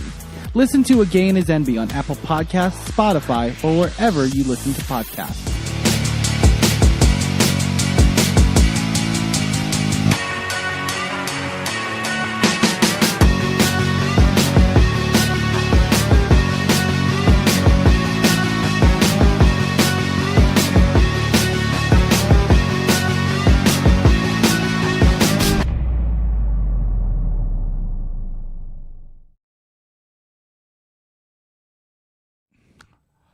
We are back. Wrestling Mayhem show. Dani Moe's still hanging with us. It's being quiet, but intern Tony's still here as well. Hello. Hello. Mad Mike as well. And last week we did a 20th anniversary. I said, wait, that's me. There we go. We did our 20th anniversary show, and people have been bugging me for the last time saying we should do something like this. So we did a wrestling show, 20 years of Wrestling Mayhem show. Again, Dani Moe was a part of that. Our friends Flippin' Ain't Easy, Corey and Facade. Corey, one of our very first interviews on this show. Was he? Near 20 years ago, yes. And so it was really cool. And also, as I said at the end there, he's the reason that I started coming into local independent wrestling. So, because I ran into him, we knew each other from the Juggalo stuff that became the Wrestling Mayhem show. So, because I ran a website before, because of course I did. And I did not know that. Yeah, that's why this show is deep rooted in the Juggalo culture originally. So, despite none of my Juggalos, baby. Despite none of my co-hosts being Juggalos themselves, but I had a platform, and that's what we started. We were doing radio off of a server that I ran on Shoutcast, and we played ICP music and all this shit, and yeah, and I had like people logging into my server. Now we're doing the story I should have done last week. I had people logging my my server, being DJs on it in California at this point, and just people that I met on like Juggalo message boards and shit. And we did the whole community thing and helped with Juggalo Day at Kennywood, which is also something Gory brought up last Tuesday at the show. So I saw photos from that. Yeah. I mean, I'm sure there's probably some Gory and Facade in those old days, right? So like some other probably people we know in the area that were a part of that stuff. So yeah, know those guys from before they were even taking bumps. They should do it again, but we should all wrestle there. At Kennywood. I would love to. I think somebody is working on a wrestling at Kennywood, last I knew, so it hasn't in, but it has not worked out. I have a few ideas. It's on my list of things I want to have a wrestling ring in the city of Pittsburgh. I'm not going to tell you the rest because I don't want somebody else to do it. So Rise beat me to putting it at the museum. I wish I knew about that. Rise had a match at the Carnegie Natural History Museum. When? I don't know. I didn't know about it until it happened. Like, I don't know where it came from, why it happened. I didn't know if it got advertised, but apparently they put a ring in that area in the middle where those like big steps are in between the Natural History and the Art Museum. And they did a few matches in the rain or something. So that's pretty sick. Well, Enjoy did Stage AE. Was there anything else? I'd love the Point. They're also the wrestling in the library. I would love to do I've been kind of poking at the wrestling in the library thing. I'm trying to. I don't know if Does I can. It have to be quiet? Well, I want it to be quiet. I want it to be because there's been some wrestling in the library things, and then there's been like the one where they were doing the one at the con, and they were getting complaints they were too loud, so they did a library match where everybody had to like quietly so is it like also slow motion? Yeah, basically, so they didn't bump. Okay. So, and then everybody would shush somebody if they did bump too loud. Like, it was like a whole thing. It's out there on the internet. It's within the last year. It's tremendous, and I want that to just be the thing that happens. So The whole show. yes, I don't listen. You see the stuff I share on my Instagram, right? Yes. And say this is wrestling. Yes. You know the kind of show I'm going to book, right? You saw part of the kind of show I would book, Yes. right? So, you know, we had the top rope table match, which I was just By the way, I wish when I saw the swords, I'm like, I want to be in that one. I wanted to be in it. What's that, man, Mike? The fact that the top rope tabletop match did not end with a roll up is a missed opportunity. But everybody died. Okay, so that was like one of my few points where I got to like walk out to the crowd and just watch what was happening. And I walked by Chad the Shad, and he's like, "I was promised deaths," and I was like, "Who promised?" First time I'm like, "Who promised this?" I didn't put it on the poster. I don't know who did this. Was there a promo that I missed before this match? And then, like, I didn't announce it, I know. And then everybody started killing each other with swords in the match. And I was just like, are you happy now? And you know what? The first time swords have actually been used in a no DQ match. I don't know if it was a no DQ match, but it was like what did I say? Engine Master rules weapons of a fantasy nature were allowed in the match. And I forget what the other role was, like something about the roll of the dice and everything. But anyways, to roll for initiative. I have gotten multiple messages. Respect to everybody else in the card that did amazing, but I had multiple messages about that was everybody's favorite match on the card. So, Fair enough. Which I thought there was like 3 fucking bangers on that show. Every match though was so different. It was tremendous. Every match Yes. was very different. Yeah, like everything stuck out, you know. So, and again, I was just like, hey, what's interesting, you know? And in accidentally booking first time matches, you know, I was like, hey, I knew like you and Liberty, I was like, you guys haven't touched, right? Let's do Never. this. Yeah. Let's do this. And I had a couple ideas around that, and I'm glad we landed on you because that worked out so great. That was random too. Mm-hmm. I feel like we were randomly messaging, Mm-hmm. and then it just. And we're I was like, hey, hey, have you ever something? Yeah. So I was like, what day? A Tuesday? Sure. Tuesday, Let's I'm go. not doing anything. Who's busy on a Tuesday night? That's right. I'm normally sleeping at that time. Tuesdays, You know, I get so exhausted. There's a show that I used to work up in Detroit called Combat One, and they would have their shows on like Wednesdays and Thursdays, and it would be and some of them were at like this skating rink. Violent J was there, and it was outside of Detroit in like a suburb, and they drew like 400 people, and I'm like, what is this fucking world right now, right? Like, it was like, I'm like I heard this, I'm going up with Ref George, and I'm like, what the fuck is this? Like, this doesn't make any sense. And we show up, and literally everybody else did, and it's like in the middle of a skating rink, and it's like a play place behind us. I was sitting with she's the new one on the Ash by Elegance group right now in TNA, and we're just like, I kind of want to play in the play place, you know, like, you know, and it was like a blast, right? That's the ones where Cruel almost took out my cameras. And Cruel's a big boy. He's a big boy, and he's just tossing security at my hard cam, and I'm like, bro, don't. So, and you know, so that's a thing. But anyways, what the hell were we? I have questions from the chat room on things because I was like, Liz. Did you want to get my impressions before we go? Yes, Mad Mike, you watched it. I could not figure a way to integrate you or fly you in on a school night to be a part of this show. So yeah, I was kind of curious your thoughts. So I attempted to watch it live last week. Yeah, that didn't work out. That was the first Yeah. part. No, but I said in the chat room, and Tina agreed with me. It was like it gave me nostalgia to when I would try and watch the pay-per-views I couldn't purchase on pay-per-view. So I'd watch the scrambled porn version. Yeah. Yeah. Where you can hear the commentary, but you can't. I'm like, is that The Rock, maybe? I don't know. Which is funny since we were talking to Lawless the week before about those like TV Guide pay-per-view previews too. So it was kind of on that vibe when I saw that note. Yeah. So yeah, our streaming server died, the one we pay for. So Great. So we had some ins and outs to make sure that's okay, since we had to do something with some bigger promotions that weekend. So we had a conversation there and straightened out what went wrong.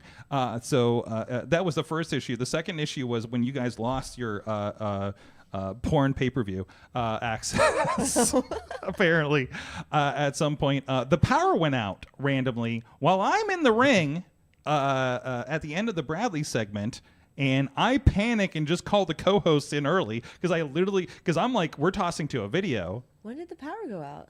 At the end of the Bradley segment. The right power before my match? Right before your match. You don't have titles in your match for a reason.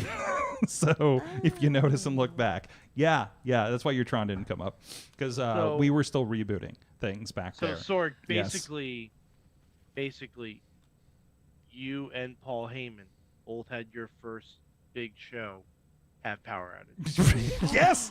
Yes. Welcome to the dance. That's pretty cool. Just like Paul Heyman. Like Paul Heyman. And you notice I had the ear tech. I had the headset around my neck. Yeah, you had the ponytail. I had the ponytail. The headset around. You're Sorg. I know I've been called the American Kevin Owens. Mm-hmm. I'm hereby dubbing you the Pittsburgh Paul Heyman. Oh, thank you. I don't know if I want that actually. So, well, it was so flustered. I mean, okay, your checks don't bounce. We'll see. We'll see when I do a paid show at some point. So, hey, but as of right now, 100% accurate. Will I be the one? Will have the next Balls Mahoney type person is going to come to my house looking for me? Who knows? Who knows what the future's going to hold? So. Jimmy DeMarco's already kind of done that. I was so flustered. Jimmy did? Well, what's that? What Jimmy do? I said Jimmy's always been to your house, just kind of looking for you. That is true. I'm kind of like waiting for that to happen again, especially since he called me out on that one video last week.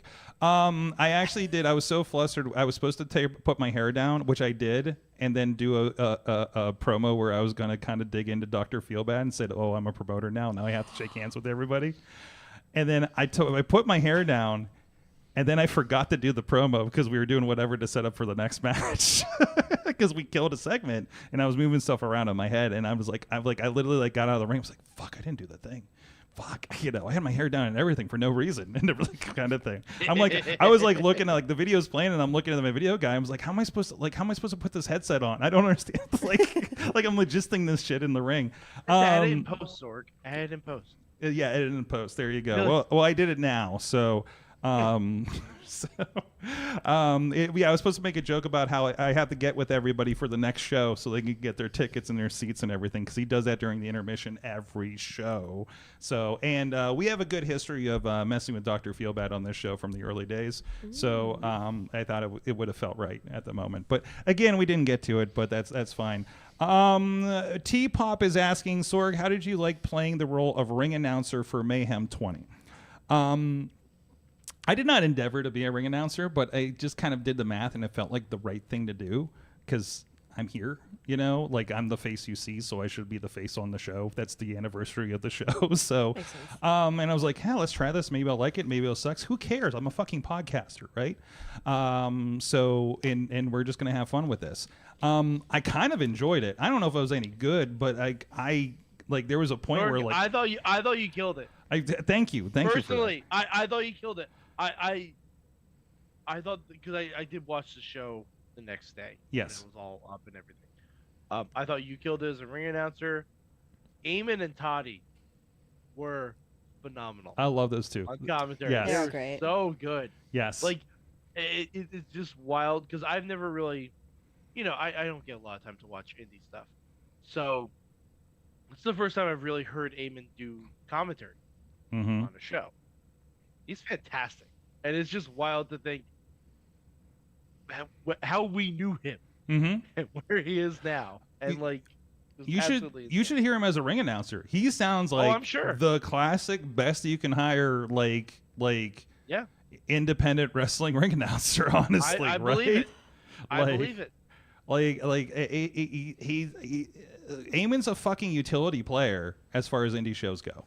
And then he also brings Merlin, who can also run audio for us and help out. So like it's fucking great.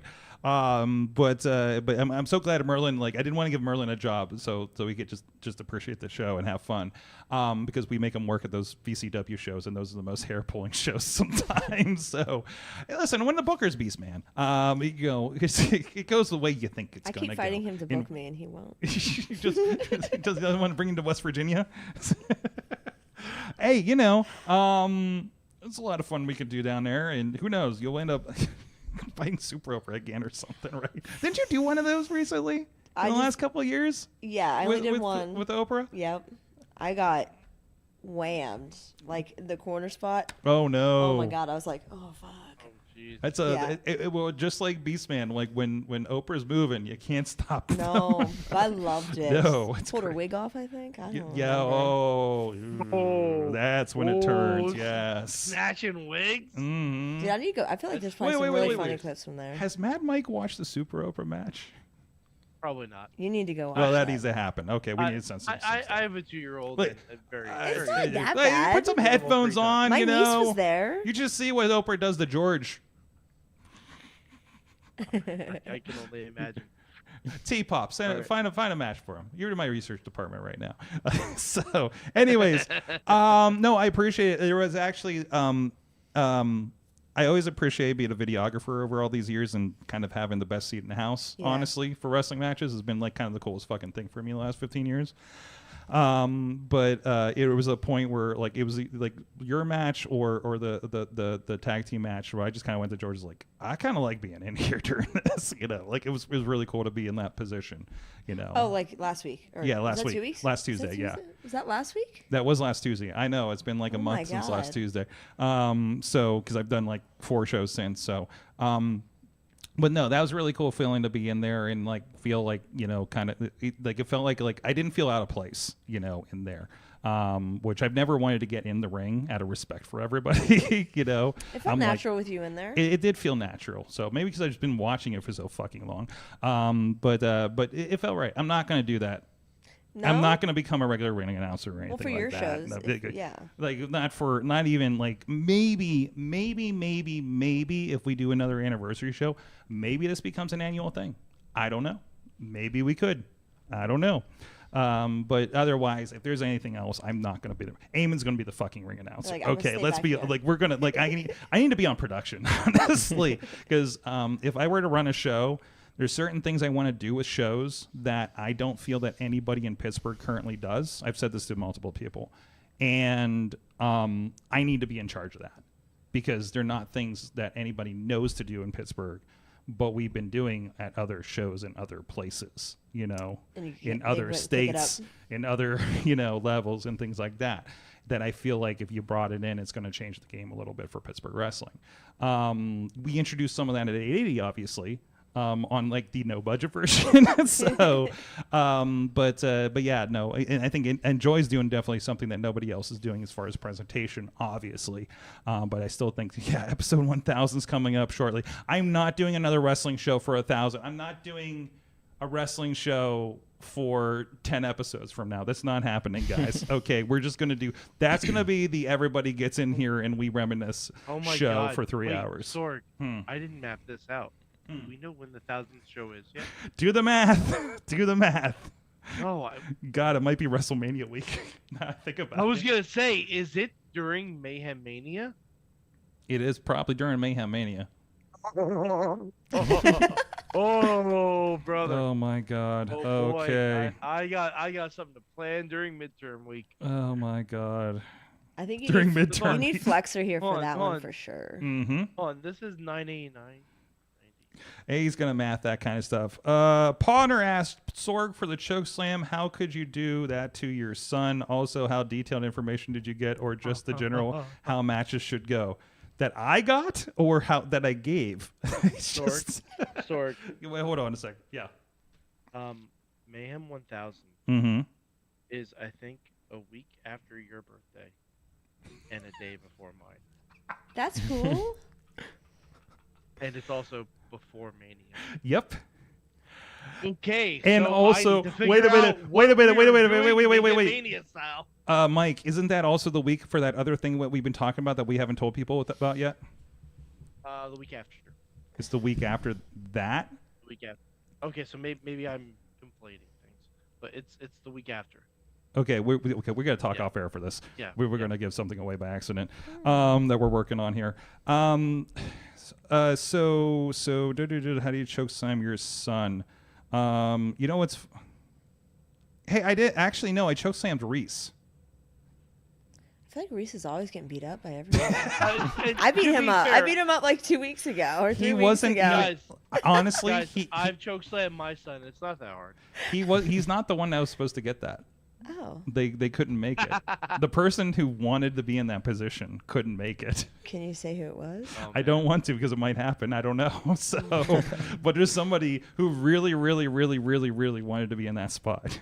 So, and I was like, yeah, okay, I think I can do that. How do I choke slam? And then like they showed me, and it was funny because Beastman then goes like, do you know how to do it? And I was like, well, I think I do this, this, and this. He's like, hold on a second. And he like walked me through it. Duke Davis came up to me this weekend about this and gave me shit about that. He's like, you got to work on your choke slams. I'm like, it's my first one. What do you want?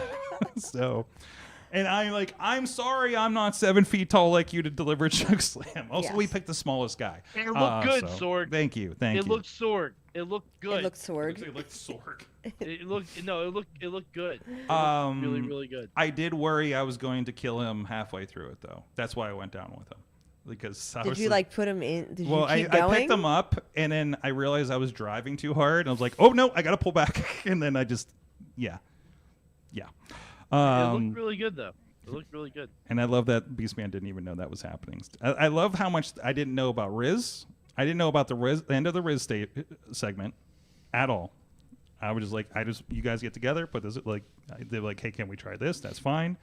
I talked to you guys briefly about what we were going to do with your match. Yeah, and you were like, and wait, honestly, what? I'm like, and you guys, it was for the best. You guys, what's that? I think it was for the best. Yeah. Switching it, yeah. Well, that's also like, listen, I don't know how the fuck, I can't. I'm hiring people that know to do their jobs. Okay. I don't know what goes into your job. Like I don't know. I just show up. Yeah, you just show up and be badass or whatever, right?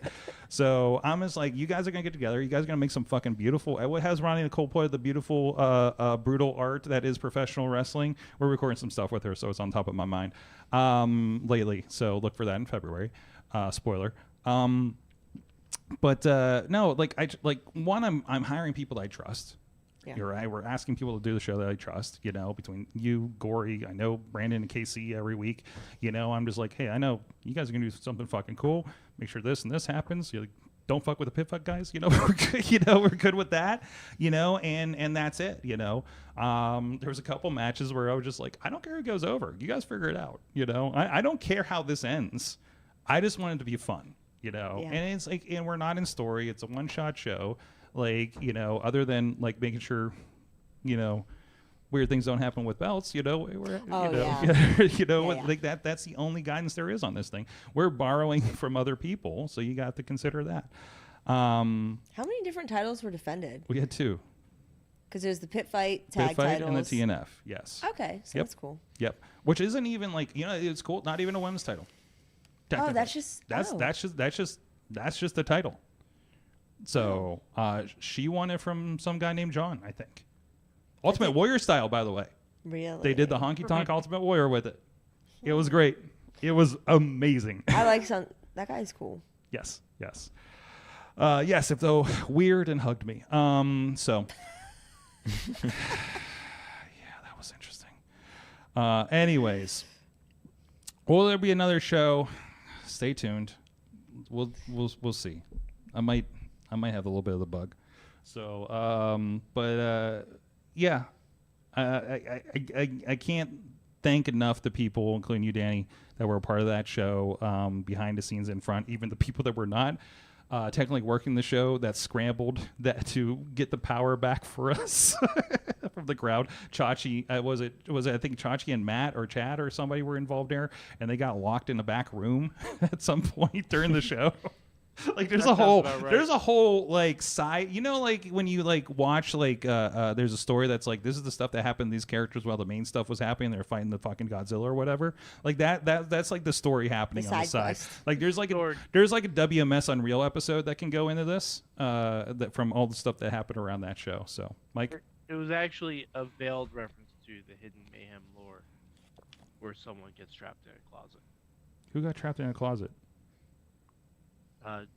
Remember the McMitches segment? Oh, that one. We're not bringing up McMitches. I'm pretty No, but I'm somebody just asked saying, me to bring that up for last week, and I'm like, that's a little too deep of lore, God, and we have no no, video, no. so that was the audio Yeah, days. Like you'd have to make that video for it to be a real thing. We're not getting into that. That's too You could inside probably use baseball. Sora to make Yeah. it. What's that? You could probably use Sora to make it. Hmm? The app, the Sora app. Oh my God! Can we do an AI McMitches for Mayhem 1000? Oh my God! Transcribe it, plug it in. Let's see what happens in Sora. Oh fuck! Oh, Okay. my God. All right. Can you put a pin in that on Slack? Somebody put that in Slack for a to do I'm for pretty later, sure please. That's the kind of stuff that got Grok pulled down from X for a while. Something like that. My No, word. you know what? That would be very If we funny. put in those segments, the McMitches segments, and I cut them out and put them in like one file and posted them at some point. It might be on YouTube. I'm pretty sure we're going to hit the guardrails of things you can't do in AI or something, but probably on Grok. Sorg, we're all about pushing limits. Yeah, exactly. I couldn't even make Skeletor breakdance on Sora today, so now I'm just watching random indie matches. Anyways, so there's that. Again, thank you everybody for being a part of that. That was really cool to be able to do that. And thank you everybody that came out to view the show and hang out. It was really cool to see the OG Mayhem crew just in the corner having a good time. It was really, really fucking cool. I was very jealous. I wanted to be there so bad. Well, we'll have to get you at the 21-year anniversary. Well, And then we'll obviously have to have just- alcohol at that one because I'm we'll be just old enough to saying- drink. I'm just saying, I now have a lot of free time in the summer In the summer? because I am a teacher. Well, since the word Sorkstock was put out there and just got put out again by a Beastman in the chat room, so Beastman's here? Beastman's in the chat room, yes. I'm just saying. I would very much. If we do Sorkstock, you'll ring announce. Oh shit. Okay. Let's do it. If Guys, that's thank what you. you want to do. Thank you so much. Speaking of so much time, thank you to everybody that supports the show, including our friends down the road here, the OG, the original Slice on Broadway, somebody else that's grown tremendously over the last 15 to 20 years. God, I think they started the same year as us. I think I saw on their Facebook, actually. So they've been supporting us, supporting Pittsburgh podcasting with the perfect pepperoni pizza for every Tuesday that we ask, and we're here in studio. Oh, there's some back there still, yes. Unless Tony ate the rest of it. No, don't worry. There's still some left. I think she's more excited than when John Cena entered the room. Slice on Broadway, more exciting than John Cena at your seminar. You can use that, Rico. Anyways, Beastman's very familiar with that. He destroyed them one time. So we should have him come back. Remember, kick the door in, not down. No. Gonna get us in trouble. Thanks, guys. SliceOnBroadway.com. Let them know the Mayhem Show sent you. It is time. I had that question for you. I don't know, man. Then we'll wait for you for last. But anybody in the chat room, Tony, Matt, Mike, what did you learn from wrestling this week? Okay. Oh yeah, actually, before that, I had a message that of what not what I learned, but I'm learning from the chat to follow up on our conversation later. Where is the part? T-Pop mentioned, and this is not what he learned. I just wanted to get this in here because I forgot at the beginning of the last segment. Sapphire Reed also once dressed up as John Cena during the Multiversal Rumble in Pro Wrestling Eve, which was a match where everyone wrestles in a different gimmick. Yes. Oh. Is that on YouTube? I want to watch that. I bet it is. That sounds right up my alley. And that's an idea I want to steal. So. Oh my god, that sounds right up my. It's funny. I'm not. That does kind of take one of my ideas. Wait, was that one of your Mayhem Mania ideas? It still is. Okay, It still is. we can still do it. It's not. it's- That's okay. We can it's- import it from the UK. That's fine. It's Copyrights don't apply. It's going to be phrased in a different way and it's going to be a different person hosting that week. And it'll be Which I'm less looking British. Oh. into. Decidedly. Unless we get Vim in. Anyways, Mad Mike, what'd you learn? So Sorg, I sent you. I put a link in the Slack. This is a match that I saw late last year when I was wrapping Christmas presents on WoW Superheroes. Mm-hmm. Okay, since we're talking about a lot of women's wrestling, I wanted to bring this up because I kept meaning to bring this up and forgot about it. WoW Superheroes is a show that I see randomly pop up on my cable feed. Mm-hmm. They had a whole set of shows. Is this at Fremont Street? Dude, yeah, that looks Fremont so Street. cool. I heard about that this. looks so cool. Fremont, I will say, the wrestling is fine. Mm-hmm. The atmosphere is one of the best I've ever seen for a wrestling show. You know, I am begging whoever is running any kind of indie promotion during WrestleMania week this year, book the Fremont Street experience. So, Like, look at it. I know, it That looks so is- cool. there were shows. The entrances were so dope. So The there, entrances were amazing. there were shows last year that were at least one happened and one was going to happen. It got canceled because of some chicanery with some talent, I think. But they were down at least at the Nerd Bar down there at Fremont Street, which is very wrestler friendly. So, also has a giant penis you can bull ride on. Yeah, you can. Yeah, you want to go? You want to guess who told me about that? You Who? I did? Joe Dombrowski. Sounds right. And also, I think Santana Ortiz were trying to fight in that cage that they have in there. So, because there's like an MMA cage in there, right? Well, at least there was when I No, was it's there. it's Micromania. Micromania. Yeah, they're in the back. There has been like an MMA like mini cage that the Bronco penis was inside. At least when I went there and when it was described to me previously. So like I think they That move wasn't it in and their out. I think they do Mania a lot Week of things. or They Power also Slap Week. have Mike. They have some of the original Ninja Turtle movie heads too. He has a lot of cool shit in there. Mm-hmm. It's a place to go. That's wonderful. Nerd Bar, Fremont Street, highly recommended. So, anyways, Okay. yes. Duly noted for my next Vegas trip. No, But- this I love putting rings in like places like this. You know, like how Taco Mania's in the middle of the fucking street on the south side. I feel so cool in that glued ring. To the whole, I was glued to the whole show. Yeah. Like as soon as I saw the location, I'm like, Mm-hmm. I don't know any of these wrestlers. I'm watching this entire show. They I just kept it on because the atmosphere and the energy, Mhm. like for people that, conservatively no one knows. Mm-hmm. It's all like they're on TV, yeah, but like if I said to you a bunch of names, you might recognize one or two of them. Well, even you may not But, like- recognize them because like Ray Lynn has a different name there. So for No, instance, I know, Yeah. but that's what I'm saying. Like, yeah. do I think the crowd there were big, indie wrestling fans? No, I don't. I think they were just there to see a live show. Mm-hmm. The atmosphere was amazing, and I would love to see like a GCW Mm-hmm. or a Bloodsport in that kind of environment. Mm-hmm. That would be wild. That Love would be absolutely crazy. I love So it. that's what I learned. That like if someone isn't booking that for Mania weekend, we need to get that out. Because I it needs to happen. because I think JCW announced something for Vegas weekend. Yeah, which I pres- Stranglemania. Stranglemania is Yeah, the happening there? midnight spot. Yeah, And I presume that's in that spot. Oh no, is it is it part of Well, Collective now? it's part of the collective. Oh, okay. Yeah. Okay. Because if no one can book the Sphere, at least book this. Listen, nobody can afford. I don't know. UFC did the Spear once. Maybe WWE will eventually. Wait, like UFC did the Sphere once? yes, they did in the last year, I think. Oh. So Okay. yeah. So same company. So I'm sure they did a cost assessment on that. I want stand and deliver in the Sphere so badly. Can people afford the tickets? That's what I Yeah, that's what you mean. I mean, will it really be any different than what we're paying at the other places? Anyway Dude, I just now? paid $300 for standing room for No Doubt at the Sphere. Totally worth it, though. Totally Wow. worth it. I just paid $100 for seats at a house show in Pittsburgh with WWE.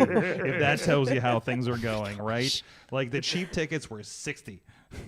I remember when it was $20 walking in the door. Yeah. And there was nobody upstairs, and that was full. Like they didn't have the entire upper bowl, but they had like a third of it open. I've talked about it on the show, I think the last time we were here. And I've never seen that full of a house show in all these years, you know, and hey, if people are going to pay it, they're going to keep bringing it up, you know. You can always go to the cheaper show. You know, AEW starts at $20 like when they come to town, which, and you know, arguably might be a better show for some people, you know. So, you know, there's competition, or support your local indie wrestling. That may top out at $20, you know. So, you know, there's always my options. Indie does not, sadly. What? ACW. Oh, they book like crazy talent though. That's I kind of want to go to the next show because like down in Florida. EC3 is gonna be there. No, up his area up New York. EC3 and the Hardys are gonna be there. So. Dude, oh, side note, what I learned, EC3 Trouble is fucking alive and well this weekend. Okay. He came back. Trouble. He's no longer affiliated with the NWA, but Exodus is. His contract expired at the end of the year, and there was an announcement on it. Although we did have the NWA champion, Thrillbilly, there, who is amazing. And I talked to him. Listen, man, I remember seeing him at AAW, and I thought he was the greatest fucking thing, the fucking Thrillbilly. And I haven't seen him in a while. I was like talking to this fucking dude in Zubaz with a big beard. And I was like, I've been watching some of the TV here and there, and I had no fucking idea who he was. I'm like, what the fuck is this guy? Why do I think I know this guy? And then I saw him later. I was like, oh, fuck. Okay. He's transformed himself. He's transformed himself. He came out in the Zubaz when he gave the contract to Pretty Boy Smooth, though. So for the announcement, so it came back together in my head. But either way, also congratulations, Pretty Boy Smooth, officially contracted with the NWA. Yeah. That is an individual that has been putting in the fucking work. Holy shit! And I'm glad to see that it's paying off. He's a contracted wrestler with a television product, and fucking deserves it. I know, you know. Seeing what they've been doing there up in Exodus, you know, they've really been building up to see what he did with that championship and everything. I think he's got, you know, a really professional head on his shoulders on things, you know, and just, you know, carries himself differently. Yeah, because you know, he was an athlete prior to getting into wrestling. Oh, absolutely. Because I met him at AIW like 13 years ago. Mm-hmm. It's like, God, he's still almost a wrestle baby to me, but I forget he's been around this long. He's been around, right? Yeah. So, but yeah, I guess that was almost 10 years ago where I met him for the first time. So, but because it's around when Duke and Gannon were starting to come up together. Right, and I remember specifically being at IWC and just looking around. I was like, I'm just so glad there's people taller than me here. We're so tall. That was the other thing I felt bad why I can't be an announcer. I'm fucking taller than the entire roster. I can't fucking do that to the people. Like, that's why I was almost canceled from being a videographer because of that for a while. Norm Connors pulled me from ringside. Oh. Yep. So then they started booking Pretty Boy Smooth, and it wasn't a fucking problem. So there you go. Have you figured out what you learned? So it had to be weird. Like I feel like nothing was like whatever you want to know. Weird. Yeah. Because I feel like everything was so good and positive and just like to be better. Anything you learned from the Hangouts? So many things. So many things we can't say on air. Yeah. Lots of stuff. But Cena did say, if you think that you know it all, leave. Yeah. I like that. Like that's your time to go. I like that shit. Yeah. That applies across the board. I feel like I show up all day, every day, not knowing anything. So I'm gonna continue doing it. It's kind of like the somebody reiterated this because they were on Twitter and were like, I can't be the smartest person on here. Went to LinkedIn and says, oh, now I'm not. You know, it's like if you are the smartest person in the room, you need to change the room in anything that you're doing. Tony, except teaching. Except teaching, you should probably be the smallest one in the room. I'm gonna say it's okay that I'm the smartest. At least for the moment. I mean, it's okay if you're not the smartest one in the teacher's lounge, but you know. Tony, what'd you learn? What'd you learn from last Tuesday? Well, the one thing I was gonna say, which you kind of already touched upon, was that Riz does a pretty nice stunner. I know, right? Pretty good. It was pretty good. But then I also learned like firsthand the chaos of when a wrestling show like the live production end of things. Yeah, how did you like shooting a segment without anybody in your ear? Yeah, well, at first I thought it was just me. So then I looked over to Missy, but then everyone is scrambling. That's right. The power took out the headsets yeah, too. And it was like making like a beeping sound. So I was like, oh, it's my camera. Like I messed something up. And then I look over to Missy, and then I see everyone over there scrambling, and I see the projector's not working. And then I look around, and like everyone's like shuffling to try to figure out what's happening. Mm-hmm. So then, I mean, it was nice that it wasn't an actual 880 show because there was a lot of people there to like work it out. It's just our and anniversary fix it. celebration. Yeah, it's just the anniversary celebration. Yeah. Yeah. But I mean, it was a lot. Yeah. But the show itself was really fun. It was so fun to do. Good. Awesome. And we only made you do 4 matches and a lot of talking. Yeah. So I warned everybody it was going to be like a Raw. From the chat room, Ponder learned to keep his head on the swivel when in the crowd. Also, some people are very sweaty before their matches. So sweaty. So sweaty. So sweaty. So much oil. T-Pop learned that he needs to start petition to get Sorg a spot in Enjoy Wrestling's Enjoy Odyssey match March 14th so he can chokeslam everyone. No, I'm fucking producing the show. No, we're not doing that. You could come out. No. From behind. We're live. We see what happens when I was in the ring and what happens in production as it is. So, right. What's that, Mike? I just want every time you show up now, people just scream, choke, slam, choke. Oh, no. Do not start that. If they fucking do that on the roll call on Thursday, I'm walking out. No. I think everyone should do it. No. I'm trying to think of anybody in the chats in the audience for that. But anyways. Choke, slam, choke, slam, choke. I was trying to see if Enjoy was double booked, so I had an excuse not to be back there. Anyways, I think I touched. You gotta get a receipt now for the choke slam. I gotta get a receipt from Reese. From Reese. Yeah. Telling you. Beast. Oh, he's tag partners with Beastman, so Beastman can help with that, right? No, Beast because friends? we turned because but the whole thing, anyways. You're right. Fair. Meeting your wife, introducing your wife is greater than Beast friends. That's what we learned. That's what we all learned on Tuesday, right? That was the logic I went with. So we're like, well, why is he here? I was like, Beast friends. Of course. It makes sense. So, and also, I love that Beastman goes everywhere in the fucking full-on tracksuit for Big Japan. Yeah, he was in it. Like, I was like, you look spiffy. He does. Like it really is business Beastman now, isn't it? Mm-hmm. I'm here for it. We may not see Cool Beastman again, although we might. I don't know. I'm still asking. What's Cool Beastman? You've never seen Cool Beastman? All right, this is for after the show. Anyways, we'll show Dani some Cool Beastman before we send you home. But we don't need to do that on the show. If you know, you know. Thursday night fights from New Ken a few years ago, especially his matches with Reese Hayes, which were so much fun. Guys, thank you so much. Thanks, Danny Mo, for hanging with us as well. Thank you, Mad Mike. For bringing oh my god, I can't wait to see what you do with Mayhem Mania. Thank you, intern Tony, for being in our research department and poster grabber. Remember, if you're on Patreon, please send us your address so we can send you I'll hold it upside down. These signed posters from last week's event.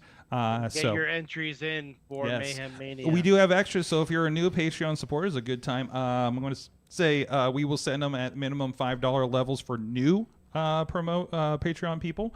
So we do have a limited supply of extras beyond what we did for Patreon, because I knew some people were going to grab them, maybe the co-hosts and stuff. So guys, thank you so much. We'll see you guys next time. Mayhem out. Just wait, just wait, just wait, just wait.